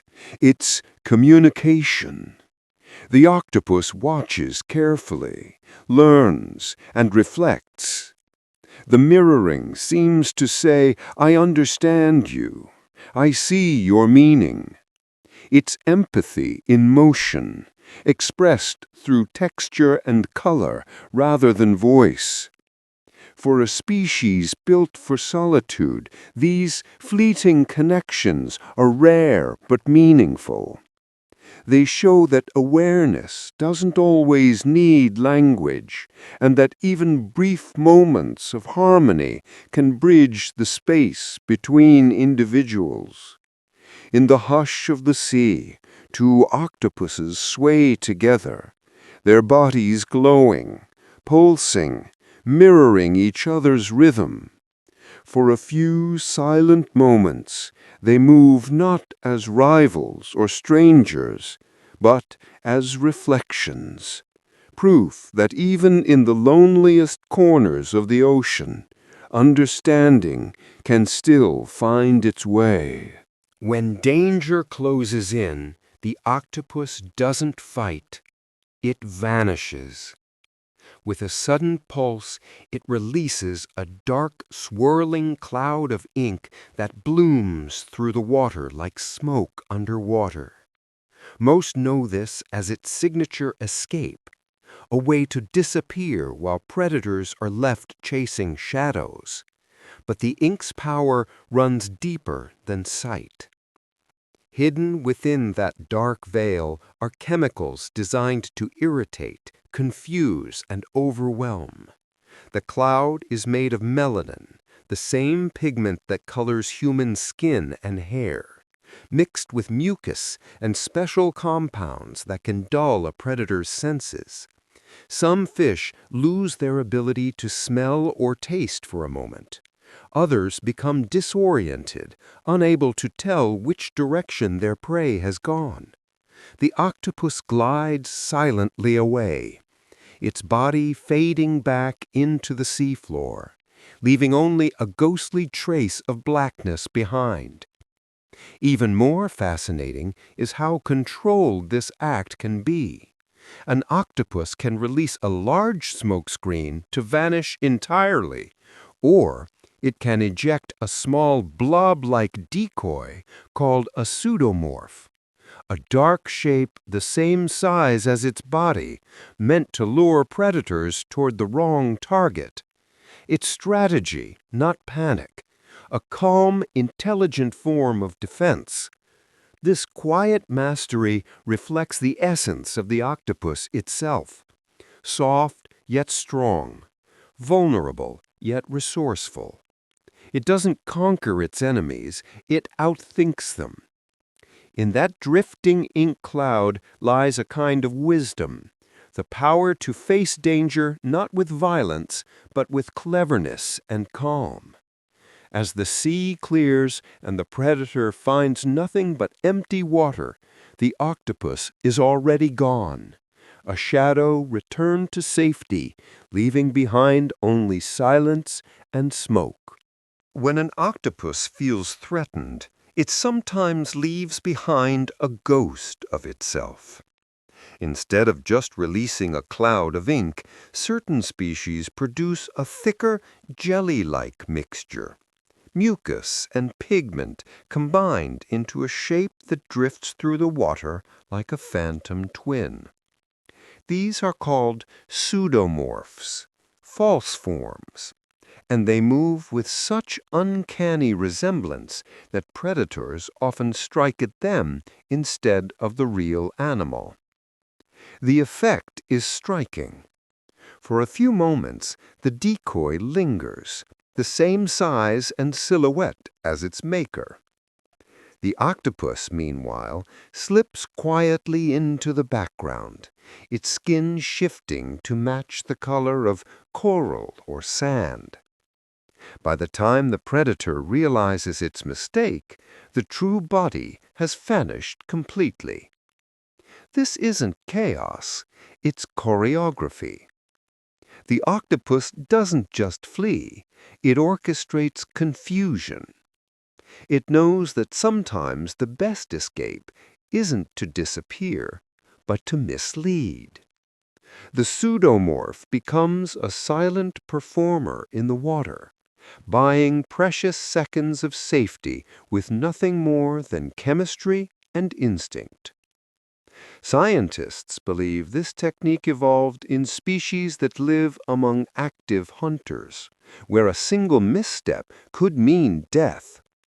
By mastering deception, these creatures turn survival into an art form. There's something poetic about that. The idea of creating an illusion, not to harm, but to live. In the still water where danger and beauty mingle, the octopus teaches a quiet lesson. Not all strength is visible, and not every victory comes from force. As the false form fades into the current, only calm remains. The predator drifts, the sea resets, and the octopus continues on, a master of escape, leaving behind nothing but a fading echo of its shape. Across the sandy bottoms of Indonesia's warm shallows, a small octopus moves with surprising purpose. It isn't hunting or hiding, it's carrying something. With two arms tucked beneath it, the veined octopus drags along a pair of empty coconut shells, one half in each hand. To the casual observer, it looks almost playful. But there's intention in every motion. These shells are armor, a mobile fortress built from the sea's leftovers. When the octopus senses danger, it settles between the shells, pressing the halves together to close itself inside. To a passing predator, it becomes nothing more than debris, a discarded fruit rolling gently across the seafloor. When the coast is clear, it pushes the shells apart and continues on its way, carrying its home wherever it goes. What makes this behavior extraordinary is what it reveals about thought. The octopus doesn't simply react to threats, it plans ahead. It collects objects it may need later, carrying them for long stretches of time, even though they slow its movement. That patience and foresight mark a kind of intelligence that's rare in the animal world. The understanding that preparation itself is a form of survival. Scientists consider this one of the clearest examples of tool use in invertebrates, a reminder that creativity isn't limited to creatures with bones or hands. There's quiet poetry in the sight, a soft-bodied being building armor from the broken pieces of its world. In that image lies both vulnerability and brilliance, the wisdom to protect oneself not through aggression, but through imagination. As it glides across the sand, the veined octopus carries its shelter like a traveler carries hope, light, simple, and always ready when the sea turns uncertain.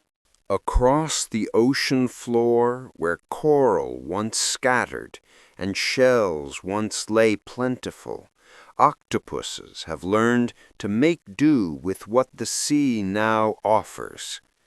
In many places, that means not shells, but glass, metal, and plastic. A bottle here, a jar there, even the hollow curve of an old can, all become tools for survival. The octopus slides inside, testing the fit with careful arms, and settles in as if it were a natural den. To the human eye, it's both ingenious and heartbreaking. These creatures aren't choosing trash because they prefer it. They're adapting to a changing world. Their instinct for protection and creativity drives them to use what's available, even if what's available wasn't meant to belong in the sea. Divers have filmed octopuses carrying glass bottles like armor, flipping them open and closed with precision. Others line the entrances of their makeshift homes with bits of shell and coral, creating a hybrid between nature and waste, beauty built from what remains. Scientists have come to see these acts as signs of remarkable intelligence, problem-solving in its purest form, shaped by necessity and awareness.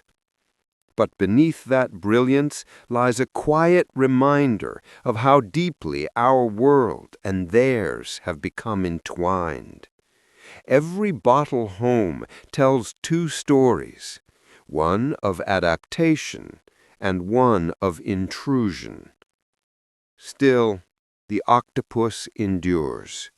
It turns debris into shelter, loss into possibility. Even in an imperfect world, it continues to build, to create, and to live.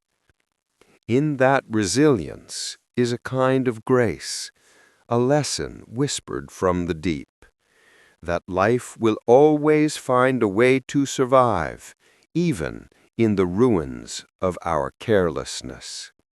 When an octopus decides to leave, it doesn't swim away gently. It glides backward with astonishing speed, propelled by the quiet power of water itself. This movement comes from a small funnel beneath its body called a siphon. By drawing water into its mantle and then forcefully expelling it through the siphon, the octopus launches itself backward in a smooth, controlled burst, a living jet engine powered by precision and instinct. The motion looks effortless. One moment it hovers, suspended in stillness. The next, it's gone, a blur of color disappearing into the distance. This jet propulsion isn't just fast, it's graceful. The octopus can aim the siphon in any direction, steering its escape with perfect accuracy.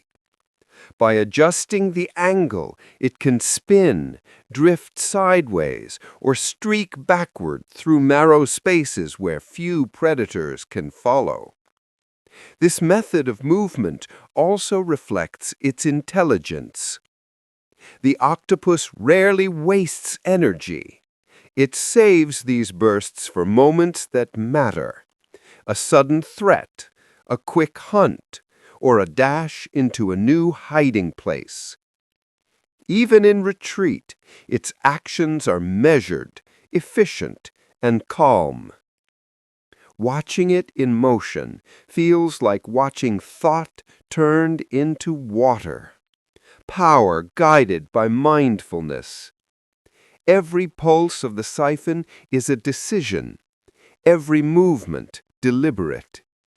In the silence of the sea, this jet of motion seems almost poetic, a reminder that speed doesn't have to mean chaos, and that strength can exist in harmony with grace.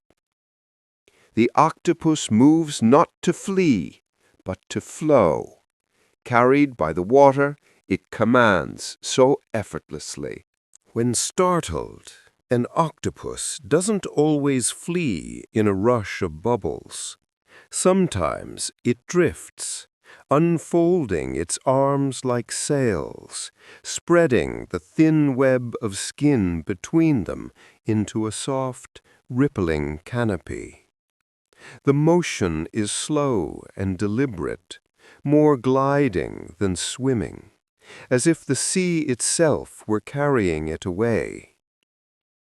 Divers call it the octopus's parachute, a silent escape that turns danger into a kind of dance. By spreading its arms wide, the octopus catches the water's current, letting it pull gently through the membrane that connects each limb. This graceful maneuver slows its fall through the water while keeping its body low and hidden from sight. With a small adjustment, a twist of the siphon, or a subtle shift in posture, it can change direction, steering itself like a drifting leaf beneath the waves. For predators, this motion is confusing. There's no frantic chase, no sudden splash, only the fading outline of a creature melting into the flow. What looks like surrender is actually control, the mastery of water through stillness.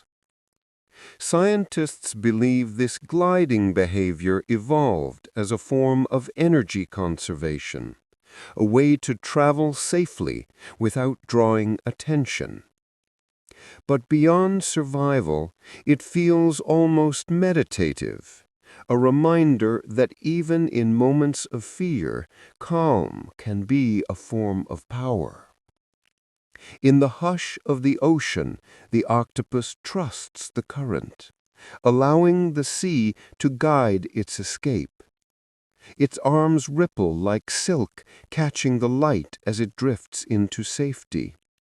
It doesn't resist, it flows. And in that quiet surrender lies one of nature's softest lessons, that sometimes the most graceful way to survive is simply to move with the water. Beauty and danger often share the same skin in the ocean, and few creatures embody that truth like the blue-ringed octopus. No larger than a golf ball, it drifts quietly across tide pools and reefs, its body soft and unassuming. But when threatened, it transforms. Brilliant neon rings blaze to life across its skin, glowing blues that flash and pulse in hypnotic patterns, a silent signal that danger lies within. These warning rings are not just decoration, they are a final message. Beneath that delicate body hides one of the most potent venoms known in the sea, powerful enough to paralyze a human within minutes. The octopus does not use it often. It prefers to be left alone, relying on its color display to warn rather than harm. Only when ignored does it strike, delivering a tiny, almost invisible bite that carries extraordinary strength. The brilliance of its rings comes from special cells called iridophores, which reflect light in shifting wavelengths. When the octopus feels threatened, muscles beneath the skin expand and contract in rhythm, causing the rings to flash like living electricity. To predators, the message is unmistakable: stay away. In the stillness that follows, the glow fades, and the octopus resumes its quiet, unremarkable color, once again a soft shadow among coral and sand. It's a haunting image, a creature that defends itself not with noise or fury, but with light. A reminder that beauty in nature is rarely just for show. Sometimes it is warning, wisdom, and weapon all at once. Beneath the gentle shimmer of the sea, the blue-ringed octopus glows like a living jewel, small, calm, and infinitely powerful.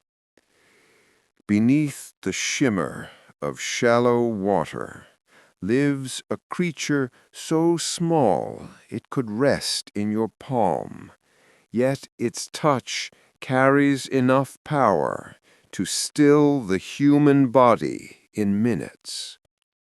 The blue-ringed octopus, despite its delicate beauty, holds one of the ocean's most dangerous secrets, a venom potent enough to paralyze almost instantly.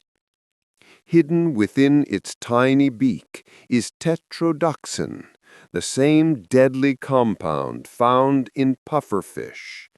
This neurotoxin works by blocking the electrical signals that travel through nerves. Within moments of a bite, the body begins to lose control. First numbness, then paralysis, and, if untreated, the quiet stopping of breath. There is no antidote. Only time and mechanical support for breathing can keep a victim alive until the poison fades. Yet, for all its lethality, the blue-ringed octopus is not a predator of humans. It prefers solitude, its venom reserved for small prey like crabs and shrimp.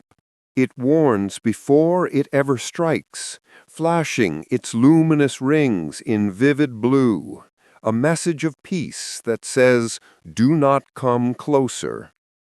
Only when ignored or handled does it use the power it carries. Its existence is a study in contrasts, fragile and fierce, gentle and deadly. Nature, in its endless balance, often places danger inside the most beautiful forms. To watch this tiny octopus move is to see the ocean's complexity in motion, grace and warning intertwined. It reminds us that respect is the truest form of safety, and that even the smallest lives command reverence. In the quiet shallows it glides away, its rings fading back into calm gold, the sea's softest whisper that beauty and power often share the same pulse. Among all the ocean's remarkable creatures, few inspire both awe and caution like the blue-ringed octopus. Its venom ranks among the most potent on Earth, and yet there is no antivenom for it, no medicine to reverse what it begins. Still, this tiny being, small enough to fit inside a seashell, rarely poses danger. Its warning grows brighter than its bite. When threatened, the octopus flashes its electric blue rings, a living signal that says, "Stay back." It does not attack unless provoked. The toxin it carries, tetrodotoxin, can paralyze within minutes, silencing the muscles that breathe while the mind remains fully awake. Even so, reports of bites are rare. Most occur when someone, unaware of the risk, picks the animal up for its beauty or curiosity. The blue-ringed octopus prefers peace. It hides among rocks and shells, moving quietly through shallow waters, living its brief life without conflict. Its power is not in aggression, but in restraint, an understanding, perhaps, written into its nature, that the most dangerous creatures are often the calmest. Scientists have studied its venom for years, hoping it might one day reveal medical secrets, perhaps ways to manage pain or control nerve signals. Even in danger, there may be knowledge waiting within. There's something humbling about its story, a creature so deadly, yet so gentle, asking nothing more than space and respect. Its brilliance is not a challenge, but a warning wrapped in beauty. In the hush of the tide pools where it lives, the blue-ringed octopus glows softly beneath the sunlit water, fragile, patient, and content to remain unseen, unless disturbed. Sometimes peace itself wears the brightest colors. Long before dinosaurs walked the earth, the oceans already belonged to beings both soft and wise. The earliest ancestors of modern octopuses appeared more than 300 million years ago, ancient survivors of a world still forming its rhythm. They have outlived mass extinctions, shifting continents, and the rise and fall of entire species, enduring quietly beneath the waves while life above changed endlessly. Fossil records reveal their beginnings among shelled cephalopods, creatures that once carried hard spiral shells, much like nautiluses. Over millions of years, those shells vanished, replaced by flexibility and intelligence. The loss of armor was not a weakness, but an evolution, trading hardness for adaptability, protection for creativity. The result was the octopus we know today, soft-bodied, alert, and endlessly inventive. Through shifting climates and collapsing ecosystems, these animals persisted, adjusting to whatever the planet demanded. Their lineage stretches across eras, from the ancient seas of the Carboniferous period to the coral reefs and tide pools of today. Every octopus drifting through the water carries that legacy, a quiet living thread that connects the world before humanity to the one we now inhabit. To look at an octopus is to glimpse time itself, curled in the folds of a creature that has seen the rise of reptiles, the fading of giants, and the rebirth of oceans again and again. Their endurance doesn't roar or conquer. It flows. It's a patience carved by the sea, the kind of survival that listens, adapts, and never stops learning. In every graceful movement, the octopus reminds us that wisdom doesn't always come with age alone, but from the art of enduring, silently, softly, and forever changing with the tides. Long ago, the ancestors of octopuses moved through the ocean encased in armor. They carried spiral shells like shields, protecting their soft bodies from the dangers of the ancient sea. Those early cephalopods resembled the nautilus we know today, drifting through the deep with coiled homes of calcium, perfect in design, but heavy in cost. Over time, evolution asked a question: is safety worth the weight of stillness? Slowly, across millions of years, the shell began to fade. The body became softer, lighter, and more flexible. What was once a cage turned into freedom. Without armor, these creatures could slip through narrow spaces, hide in crevices, and move with the currents instead of resisting them. What they lost in protection, they gained in adaptability, and perhaps in thought. The modern octopus is the result of that long transformation.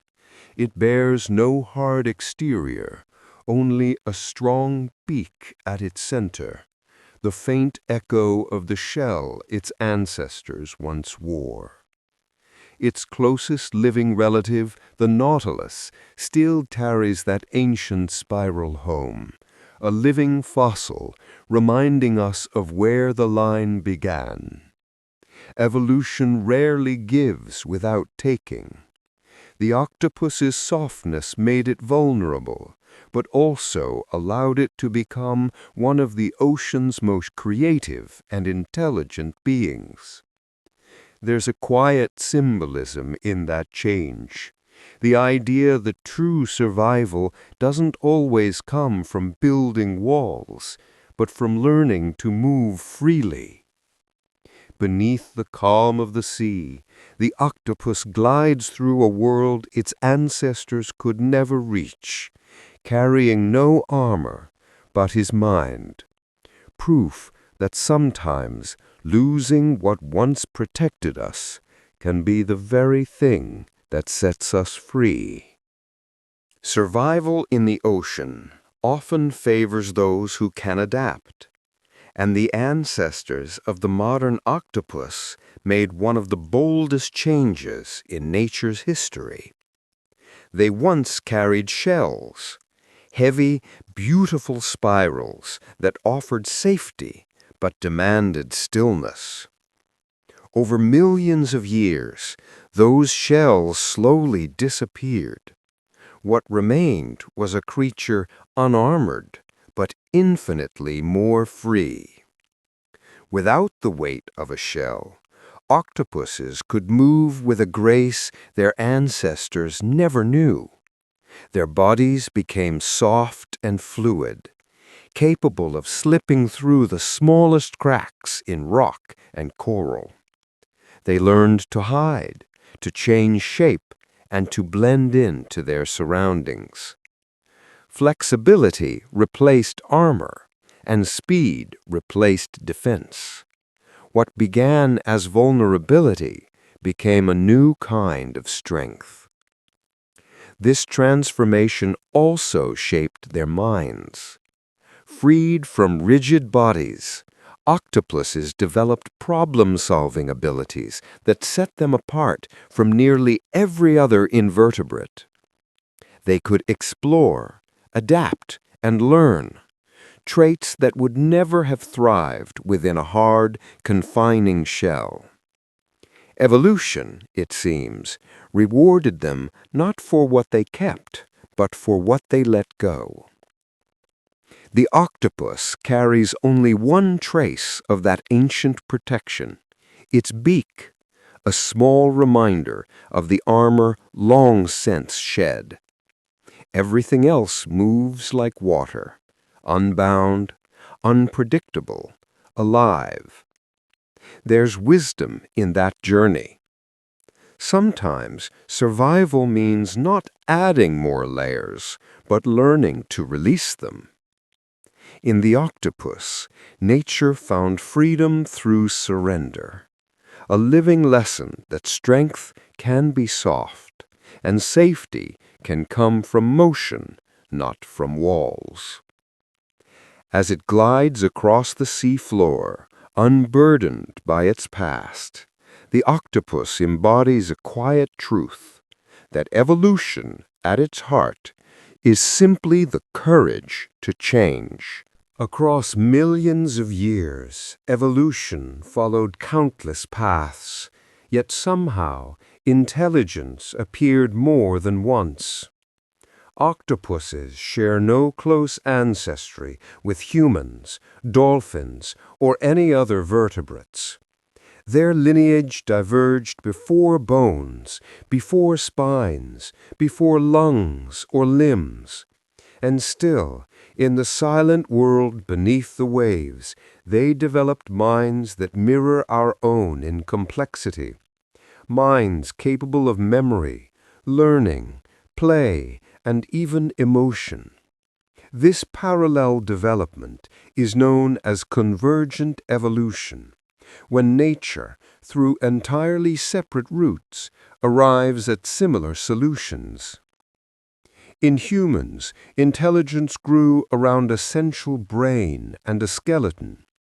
In octopuses, it emerged in a body of pure softness, guided by nerves that stretch through each arm.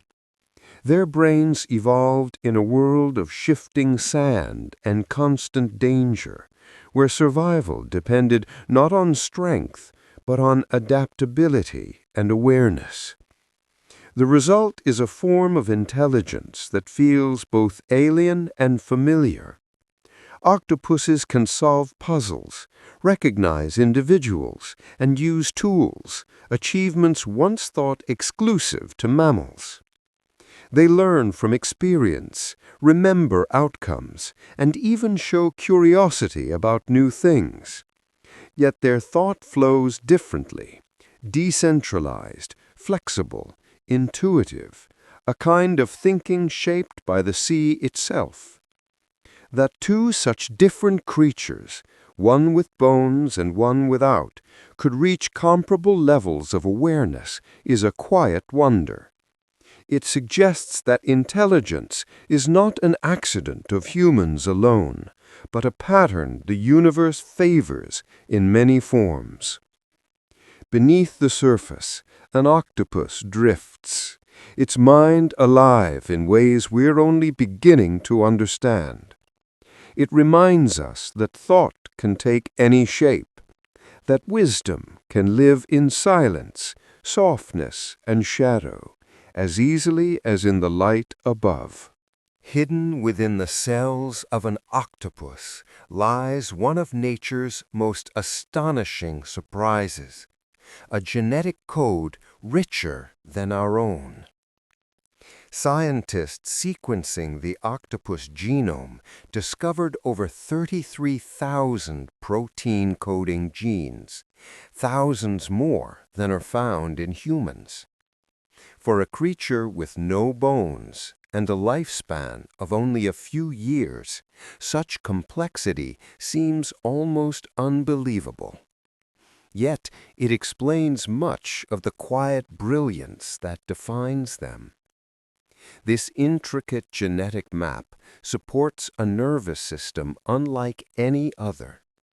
Genes that govern brain development, memory, and perception are highly active in the octopus, scattered not only in its central brain, but also throughout its arms. These same genes allow each limb to think, react, and sense almost independently. A network of awareness spread across the body rather than confined to a single place. Other sections of their DNA control the cells that change color and texture, the chromatophores, iridophores, and muscles that let them vanish into the seafloor in an instant. Even their ability to edit RNA, rewriting genetic instructions on the fly, gives them an adaptability that borders on the miraculous. It's as if evolution granted them to a living toolkit for survival. Intelligence, camouflage, creativity, all woven into the threads of their genes. For scientists, the octopus genome stands as a reminder that intelligence isn't measured by size or shape, but by intricacy, the endless variety of solutions life can invent. Somewhere beneath the waves, a mind built from 33,000 threads moves softly through water, rewriting itself as it goes. Its genius is quiet, its design unassuming, but within its cells lives proof of what the ocean has always known, that brilliance needs no blueprint to exist. Deep within the cells of an octopus lies a kind of intelligence that goes beyond behavior. It lives in their very biology. Unlike most creatures, which must wait for generations of evolution to adapt, octopuses can make changes from within by rewriting their own genetic instructions in real time. They do this not by altering their DNA, but by editing their RNA, the messenger that carries genetic information to build proteins. This process, known as RNA editing, allows them to fine-tune how their bodies function depending on their surroundings. In colder water, for instance, they can adjust the proteins in their nerve cells to keep signals firing smoothly. If conditions shift, temperature, salinity, or pressure, their biology shifts with it. It's as if they can whisper to their own genes, "Change the plan." Few animals on Earth can do this. Humans edit RNA only rarely, and often with limited effect. Octopuses, cuttlefish, and squids seem to rely on it constantly, rewriting large portions of their genetic code to adapt faster than evolution would ever allow. Scientists call this programmable plasticity, a form of genetic flexibility so unusual that it challenges what we know about life itself. It's not mutation through time, but adaptation through thought, evolution turned inward. In every sense, the octopus is rewriting the rules, not only of its own body, but of biology itself. Beneath the surface, its cells are alive with quiet creativity, reshaping the blueprint of life, moment by moment. Perhaps that is the truest mark of its intelligence, not just the ability to think or feel, but to change, to become, again and again, exactly what the world requires it to be. Adaptation for most creatures happens over generations, written slowly into their DNA by the patient hand of evolution. But the octopus doesn't wait. It edits itself at the moment. Through a process called RNA editing, this remarkable animal can adjust how its genes behave without ever changing the core blueprint of its DNA. In colder waters, it can modify the proteins that carry signals through its nerves, keeping its reactions swift even as temperatures drop. In deeper zones, where pressure increases and oxygen thins, it can tweak the same genetic messages again, optimizing its body for a world that would challenge most other species. This molecular agility allows the octopus to thrive in nearly every corner of the ocean, from warm shallows to icy depths. What makes this so extraordinary is that it happens without mutation. While DNA remains fixed, the RNA, the messenger that tells cells what to build, is rewritten as needed. It's as though evolution gave the octopus an eraser and a pen, allowing it to revise its own biology depending on the day's conditions. Scientists studying this phenomenon describe it as evolution in motion. Few other animals possess this ability, and none seem to use it as extensively or as artfully. It gives the octopus a quiet advantage, the power to adapt not through generations, but through awareness. In the stillness of the deep, this subtle rewriting unfolds silently, unseen but constant, a living form of resilience. The octopus doesn't just survive its environment, it reshapes itself to match it. Perhaps that's the ocean's oldest lesson, that intelligence isn't only in thought or memory, but in the body's quiet ability to change with grace when the world around it does. The ocean keeps the octopus's history hidden. Unlike creatures with bones or shells, the octopus leaves almost nothing behind when it dies. Its soft body, all muscle, skin, and fluid, dissolves quickly into the sea. Only under the most extraordinary conditions does it leave a trace, a faint imprint in ancient sediment, the delicate shadow of a being that once moved through water millions of years ago. Because of this, fossilized octopuses are among the rarest finds in paleontology. The few that exist show only ghostly outlines, the faint curl of arms, the suggestion of a mantle, a whisper of texture in stone. These silent imprints come from moments when nature worked in perfect stillness, when a dying octopus settled gently into fine, oxygen-poor mud, where decay slowed and sediment sealed its form before time could erase it.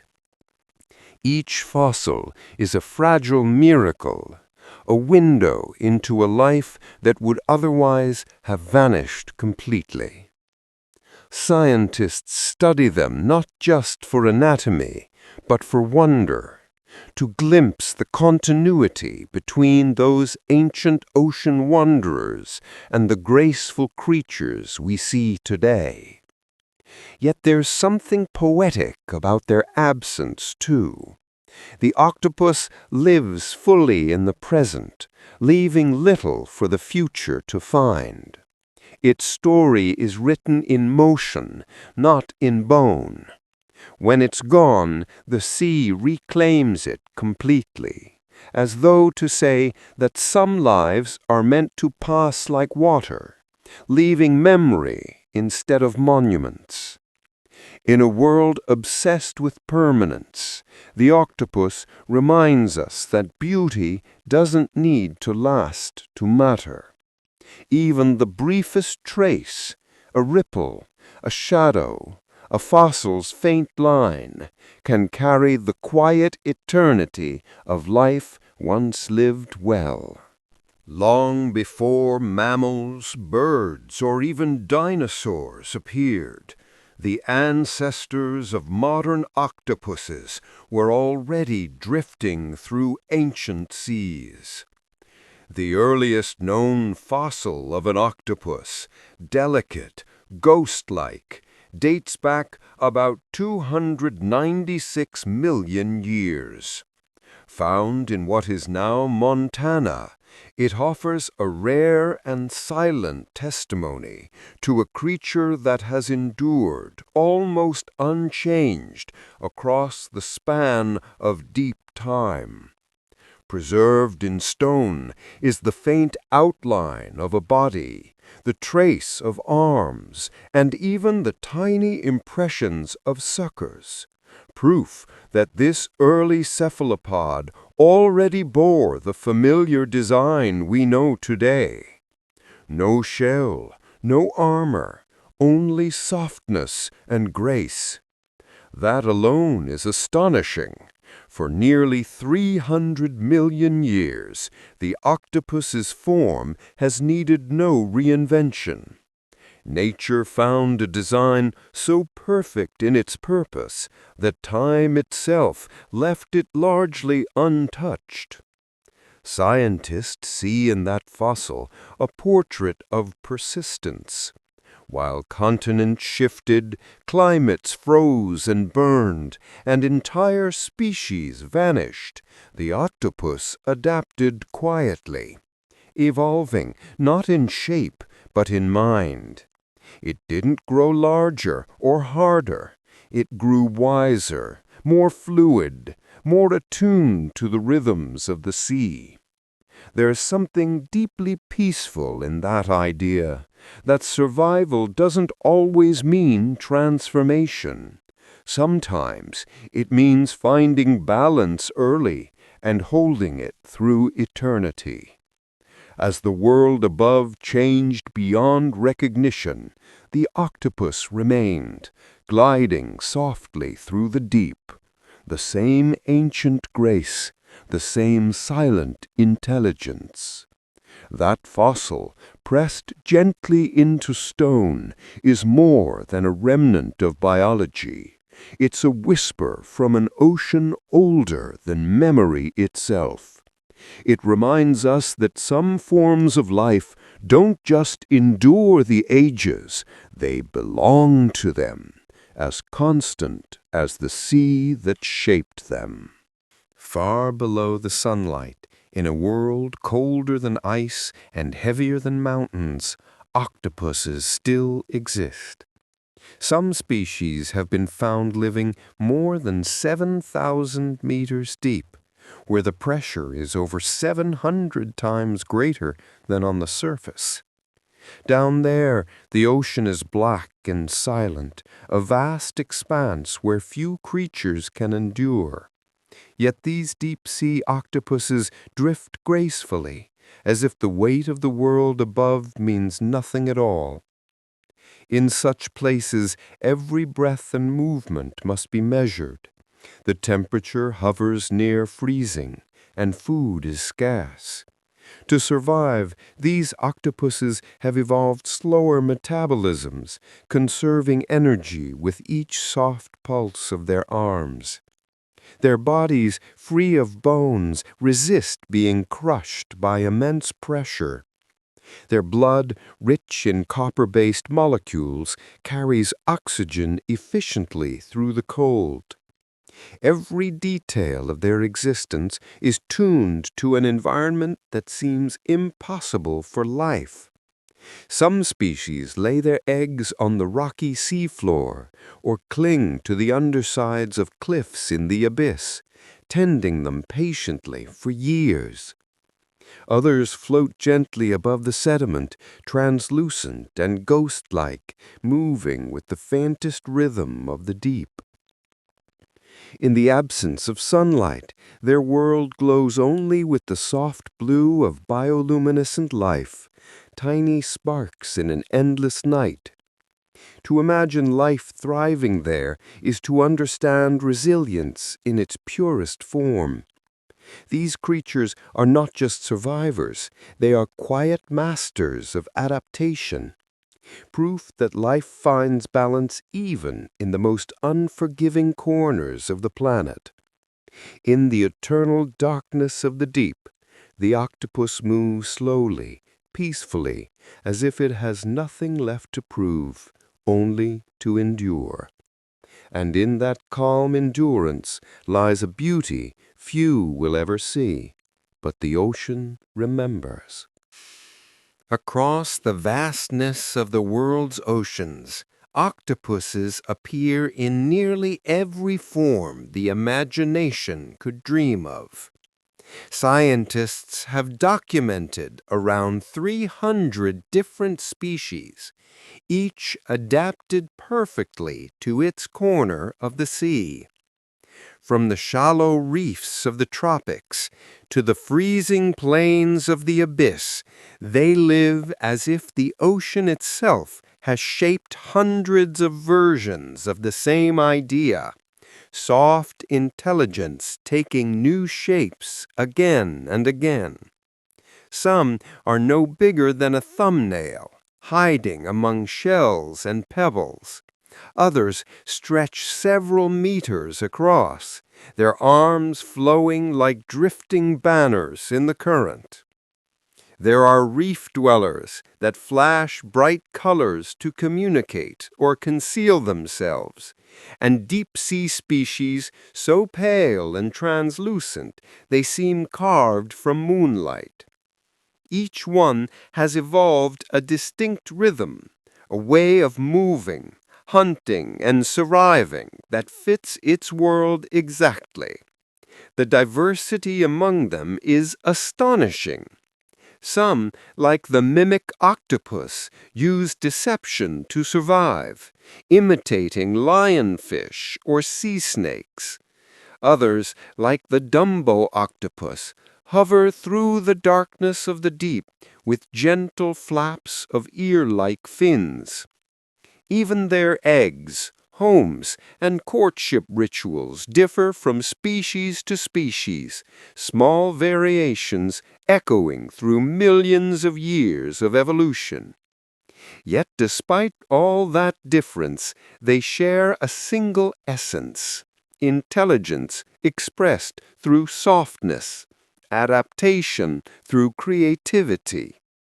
Every octopus, no matter its shape or color, carries that same spark of quiet brilliance. In the stillness beneath the waves, 300 species move in harmony, each a small expression of the ocean's boundless imagination. Together, they remind us how endlessly life can reinvent itself, how even within one idea, the sea can compose 1,000 gentle variations, each perfect in its own way. In the dark silence of the deep ocean, where sunlight never reaches, a small creature drifts like a dream. The Dumbo octopus, named for the ear-like fins that rise softly from its head, moves through the water with slow, delicate flaps. Each motion looks like flight, not through air, but through the calm weight of the sea. Living at depths of up to 7,000 meters, the Dumbo octopus calls one of the most inhospitable places on Earth its home. The pressure there is immense, the temperature near freezing, and yet it glides effortlessly, as if the deep itself were its natural sky.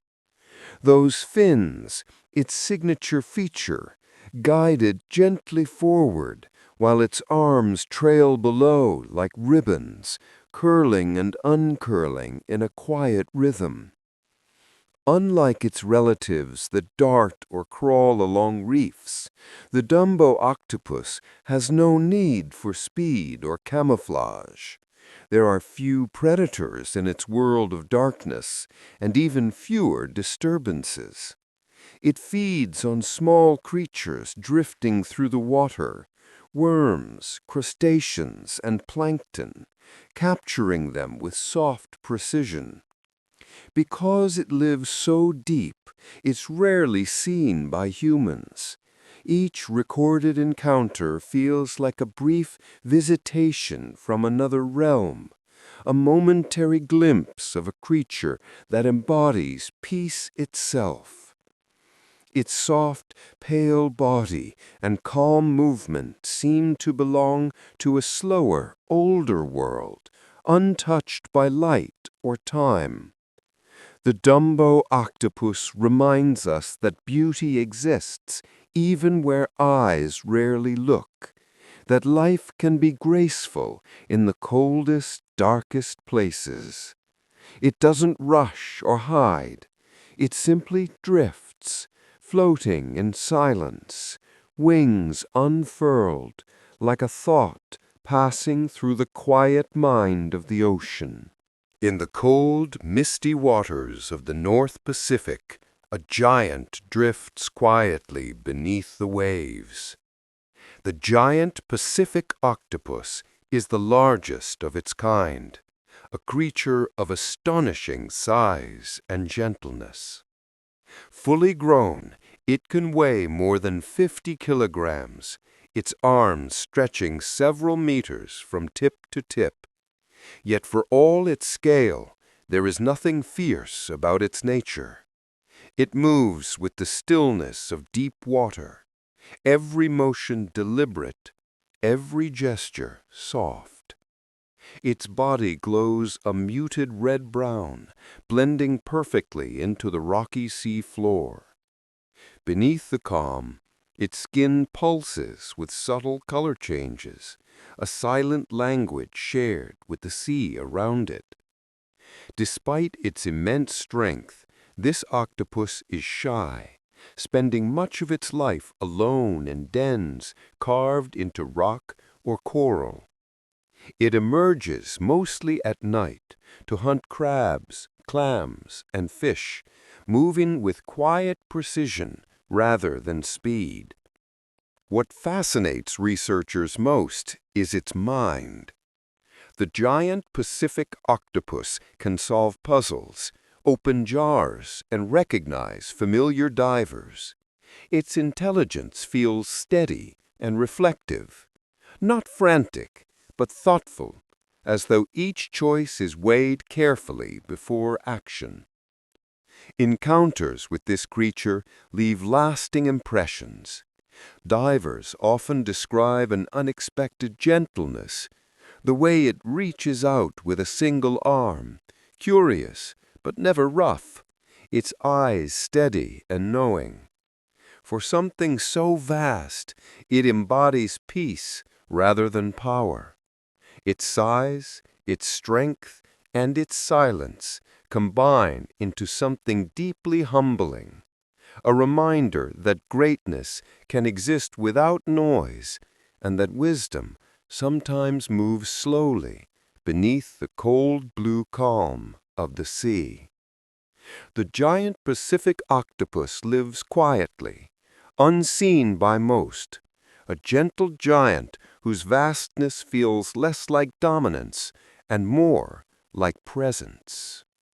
In a world where giants roam the sea, one octopus lives in miniature. Barely an inch long, Octopus wolfie is the smallest octopus known to science, so tiny it could rest comfortably on the tip of a human finger. Its entire body, from mantle to curling arms, seems delicate as glass. In the soft light of tropical waters, it almost disappears, a whisper of movement rather than a shape. Despite its size, this little creature carries all the same features as its larger relatives. The keen eyes, the graceful motion, the curious intelligence. Its skin is lightly speckled, and under certain light it glimmers faintly, like sand catching the sun. When it spreads its tiny arms, the webbing between them ripples like silk, propelling it gently through the water. Each movement is precise, effortless, and full of quiet purpose. Octopus wolfie spends its life among coral and shells, weaving through crevices no bigger than a coin. It hunts microscopic crustaceans, ambushing them with the same skill and patience as giants of its kind. In every way but size, it is a perfect reflection of what it means to be an octopus, adaptable, intelligent, and at peace with its world. Scientists studying it often remark on the elegance of its proportions, how even at this scale nothing is lost. The octopus remains complete, whole, and wondrous. It's a gentle reminder that greatness in nature isn't measured in weight or size, but in design, in how beautifully life can express itself, even in its smallest forms. Somewhere among coral shadows, this tiny being glides unseen, a living spark of intelligence, small enough to be missed, yet vast enough to hold the entire mystery of the sea within an inch of life. In the icy darkness of Antarctic waters, where temperatures sink below freezing, life persists in forms both strange and beautiful.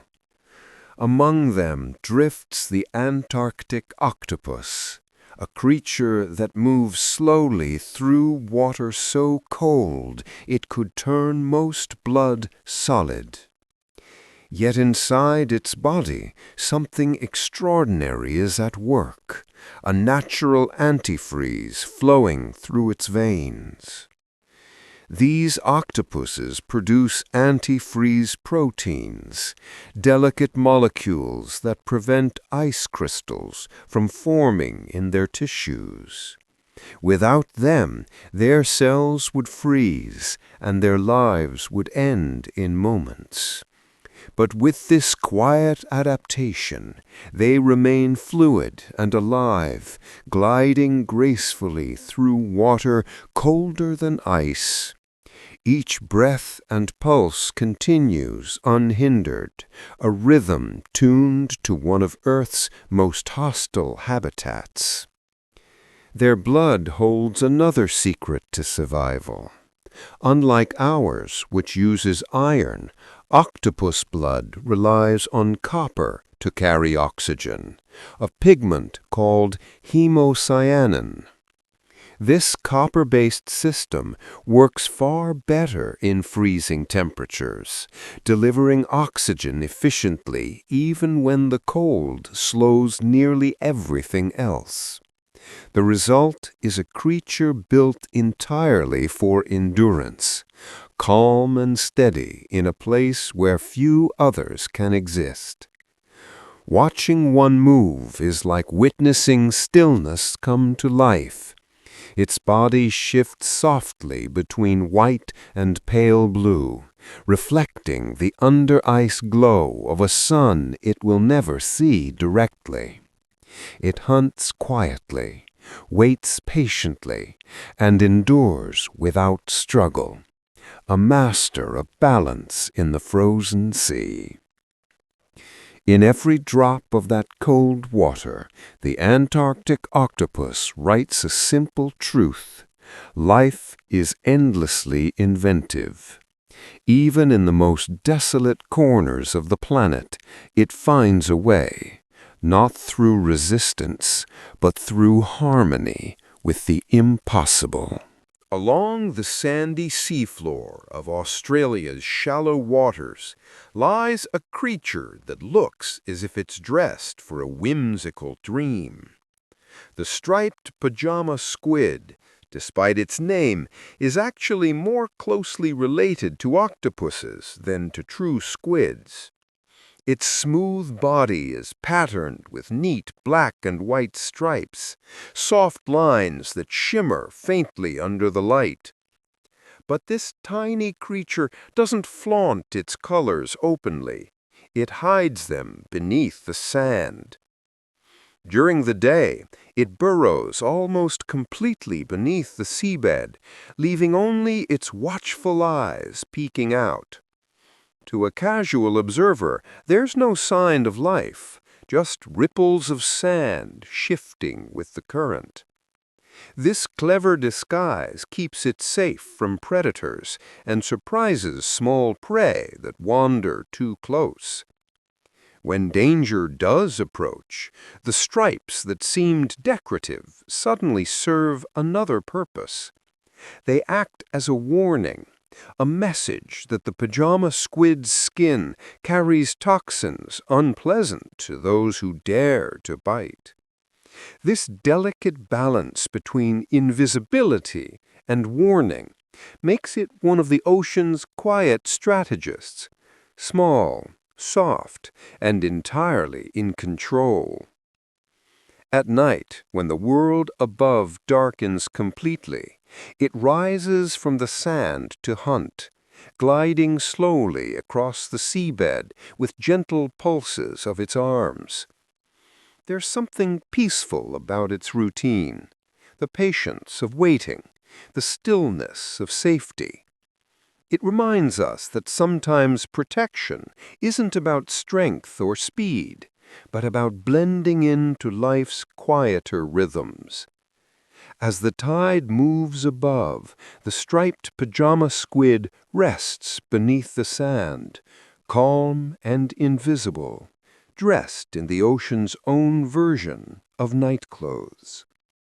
In its stillness, it teaches one of nature's simplest lessons, that peace often lives in the quiet between motion and shadow. Among the strange wonders of the deep lives an octopus that seems to defy its own name.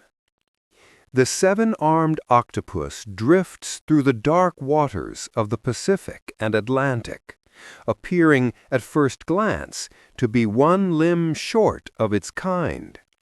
But look closer, and you'll find the truth hidden in an unexpected place. Its eighth arm is tucked carefully away, coiled inside a small pouch beneath its eye. This concealed limb isn't missing at all. It's specialized. Known as a hectocotylus, the arm serves a unique purpose in males, carrying and transferring sperm during mating. When not in use, it remains hidden, wrapped neatly within its body, making the animal appear seven-armed to the casual observer. The name stuck, though nature's design remains perfectly complete. The seven-armed octopus itself is a deep-sea giant, with males reaching several meters across. Despite its size, it moves with the same softness as its smaller relatives, gliding through the water with slow, deliberate grace. Its world is one of dim light and quiet pressure, a place where few ever see its form, except through the eyes of deep-diving cameras. That hidden arm, tucked close to the eye, feels almost symbolic, a secret of purpose and patience, visible only to those who look long enough. It reminds us that even in creatures we think we understand, there are layers of mystery folded beneath the surface. In the deep, where shadows drift and silence reigns, the seven-armed octopus moves unseen, complete, calm, and perfectly adapted. The ocean, in its wisdom, hides beauty not by accident, but by design, reminding us that some truths are meant to be discovered slowly, one quiet revelation at a time.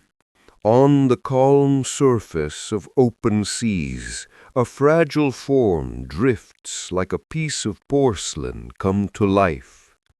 The Argonaut, or paper nautilus, is a delicate kind of octopus, one that builds beauty with purpose. The female secretes a paper-thin spiral shell around herself, a marvel so light it can float upon the waves. Though it looks like the pearly home of a nautilus, it isn't truly a shell at all. It's a creation, crafted by the octopus herself to shelter her eggs and steady her buoyancy in the open ocean. She forms it using specialized arms that release a mineral secretion, layering it with care until it hardens into something almost weightless. Inside, she tucks hundreds of eggs, each one safe within the chambers of her handmade vessel. When she drifts, the shell drifts with her, a cradle in motion, both protection and poetry at once. Unlike most octopuses that dwell on rocky seafloors, the Argonaut lives in open water, far from shelter. Her shell becomes her refuge, her tool, and her home, a portable world she carries across the surface. When threatened, she can retreat inside it completely. When the sea grows calm again, she spreads her arms and sails softly onward. There's something almost human about her artistry, the instinct to create, to protect, to turn vulnerability into elegance. In a world where most life hides behind hardness, the Argonaut builds hers from fragility, and somehow it endures. Floating between sky and sea, her shell catches the light, glimmering like glass. It's a quiet reminder that survival can be beautiful, and that even in the smallest corners of the ocean, life finds ways to write its care into the water.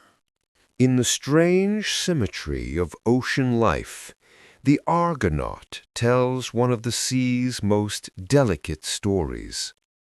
The female, graceful and free, floats within her paper-thin shell, but her tiny counterpart, the male, lives a far shorter tale. He is barely the size of her eye, more than 100 times smaller, and his entire existence turns upon a single purpose, to mate and then to vanish. When the time comes, the male transfers a specialized arm, the hectocotylus, containing his sperm, detaching it completely. That arm enters the female's mantle cavity, fertilizing her eggs even after the male drifts away to die. To human eyes, this might seem tragic, but in nature it is quiet precision, a design where every life plays its part perfectly. The female continues to drift in her fragile, paper-like shell, caring for her eggs as she floats near the surface, while the memory of her mate lives on in the next generation. The difference between them is astonishing. She can reach over 30 centimeters in length, while he measures barely a few millimeters.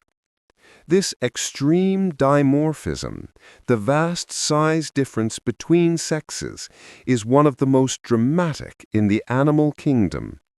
Yet despite their disparity, both embodied the same resilience, the same purpose written deep into the rhythm of the sea. There's something serene about the balance of it, a quiet exchange between two forms of life, brief and eternal all at once. The male gives his life so that hers may continue. She shelters the future within her delicate shell, carried by the gentle motion of the waves. In that drifting stillness, the ocean holds a lesson that even the smallest, shortest lives can ripple through eternity with quiet grace. Drifting through the warm, open seas, the blanket octopus moves like a ribbon of silk, its arms trailing in soft, glowing waves. Beneath that delicate beauty, however, lies a mind capable of astonishing ingenuity. When danger looms, this creature does something few would dare. It reaches for one of the ocean's most feared drifters, the Portuguese man-o'-war, and steals its venom. The blanket octopus carefully tears off the jellyfish's long, stinging tentacles, appendages that can burn or paralyze much larger animals. Then, using its own arms like hands, it wields them as weapons. With measured precision, it brandishes a venomous strand to ward off predators, a living creature armed by another's defense. The act is both strategic and bold. The man-o'-war's poison doesn't harm the octopus, which seems immune to its sting. Scientists believe this behavior is one of the clearest examples of tool use in the sea, an act that requires recognition, selection, and intent. The octopus knows the value of what it holds. What appears to be a fragile ribbon drifting in the blue is, in truth, one of the ocean's cleverest survivors. What makes the moment even more graceful is its calm. The blanket octopus doesn't fight with aggression. It defends itself with understanding. It doesn't create weapons. It borrows them, using the ocean's own arsenal with elegance and restraint. In its movements, there's a quiet intelligence, the kind that turns survival into art. Floating against a current, its flowing form hides a secret power, the courage to turn danger into protection, the wisdom to make an enemy's strength its own. Even in the softest of creatures, the sea hides sharp brilliance, subtle, silent, and endlessly inventive. To the ancient Greeks, the sea was alive with meaning. Every wave and creature carried a story. Among its dwellers, the octopus held a special fascination. Its ability to change color, shape, and movement made it a living emblem of transformation. Artists carved it into pottery and jewelry. Philosophers spoke of it as a symbol of adaptability, cunning, and clever survival. In a world where the ocean was both feared and revered, the octopus became a creature of paradox, soft yet powerful, elusive yet intelligent. To the Greeks, it embodied the idea of metis, a kind of deep strategic wisdom that blends creativity with foresight. Heroes like Odysseus were said to possess this same quality, the intelligence to adapt and outthink rather than overpower.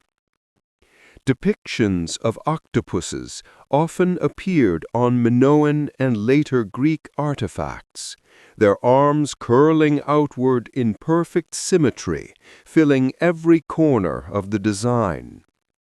They represented the sea's endless motion and the ability to shift between forms without losing essence.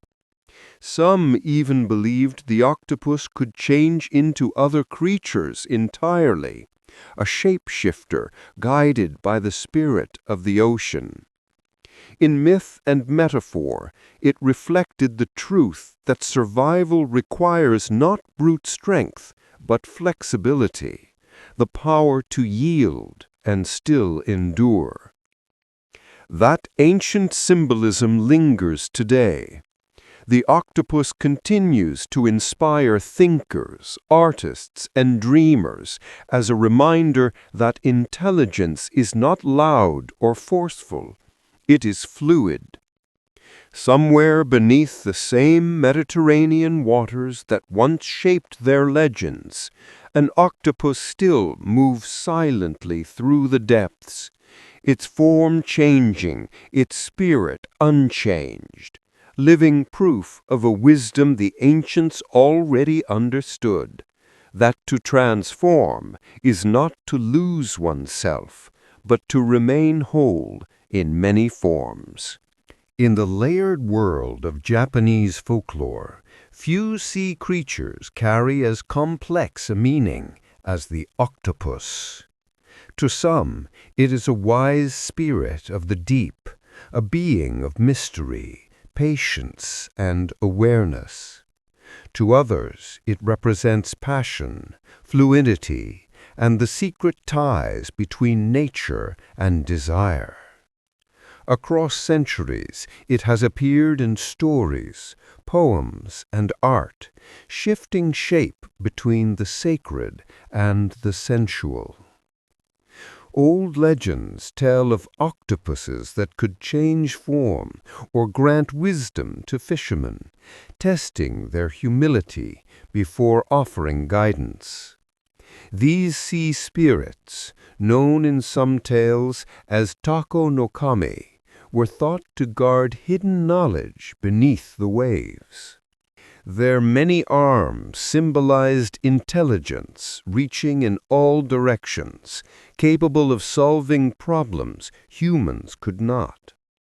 Yet in later centuries, the octopus also became a symbol of human emotion and physical longing. One of the most famous Edo period artworks, The Dream of the Fisherman's Wife, portrays an octopus intertwined with a woman, not as a monster, but as a creature of connection and imagination. It reflected Japan's view of the natural world as intimate, alive, and deeply intertwined with the human spirit. This dual nature, both wise and sensual, gives the octopus a rare kind of balance in folklore. It isn't evil or pure, divine or ordinary. It simply is, complex, alive, and endlessly changing, much like the ocean itself. Even now, its image carries those meanings, the mind's depth and the heart's pull, coexistence of logic and longing.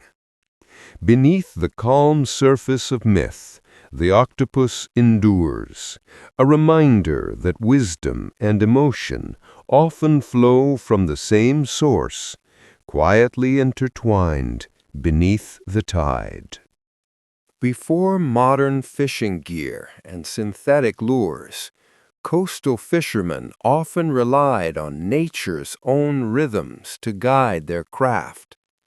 Among the more curious traditions was one centered on the octopus, not with nets or hooks, but with understanding. Fishermen learned that a male octopus, driven by instinct, could be drawn from hiding by the scent and presence of a female.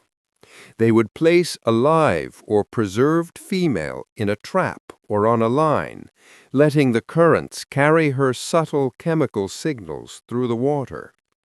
So powerful was the pull of this natural lure that males, even cautious ones, would emerge from their dens and approach openly, ignoring the risks. It was a silent ritual of attraction and vulnerability, life responding to life, unaware of the human eyes watching nearby. This practice, though effective, speaks quietly to the deeper connection between humans and the sea. Early fishermen didn't invent tools of force. They observed, learned, and adapted to the natural behaviors of the creatures they pursued. It was a blend of respect and necessity, where understanding instinct became the key to survival. There's something haunting in the image, a clever, intelligent animal, lured not by trickery, but by its own longing. It reminds us that even in the most advanced minds, nature still whispers softly, guiding behavior through ancient codes written long before reason. Today, such practices have faded, replaced by modern means. Yet the lesson remains. Intelligence and instinct often move side by side, and even the wisest creatures can be undone by the oldest forces of all: curiosity, attraction, and the pull of life seeking life in the great quiet of the sea. Across the world's oceans, the octopus has often been more than an animal. It has been a spirit, a presence that belongs equally to myth and to the sea. In island and coastal cultures, from Polynesia to the Pacific Northwest, stories tell of octopuses that change shape, taking human or monstrous forms to test the hearts of those who encounter them. To some, they are guardians of the deep. To others, tricksters cloaked in ink and silence. Their ability to alter color, texture, and shape so effortlessly gave rise to legends of transformation. Fishermen believed they could disguise themselves as coral, rock, or shadow, not merely for protection, but as an expression of something supernatural. In certain Polynesian tales, the octopus is even seen as a deity, one of the ancient creators of islands and seas, shaping the world from its swirling arms. Among the Inuit, stories speak of ocean spirits with many limbs, beings that guide or punish those who show disrespect to the water. In Japan, the tako embodies both wisdom and mystery, a sea spirit whose shifting form reflects the unpredictability of the tides themselves. What unites these stories is reverence.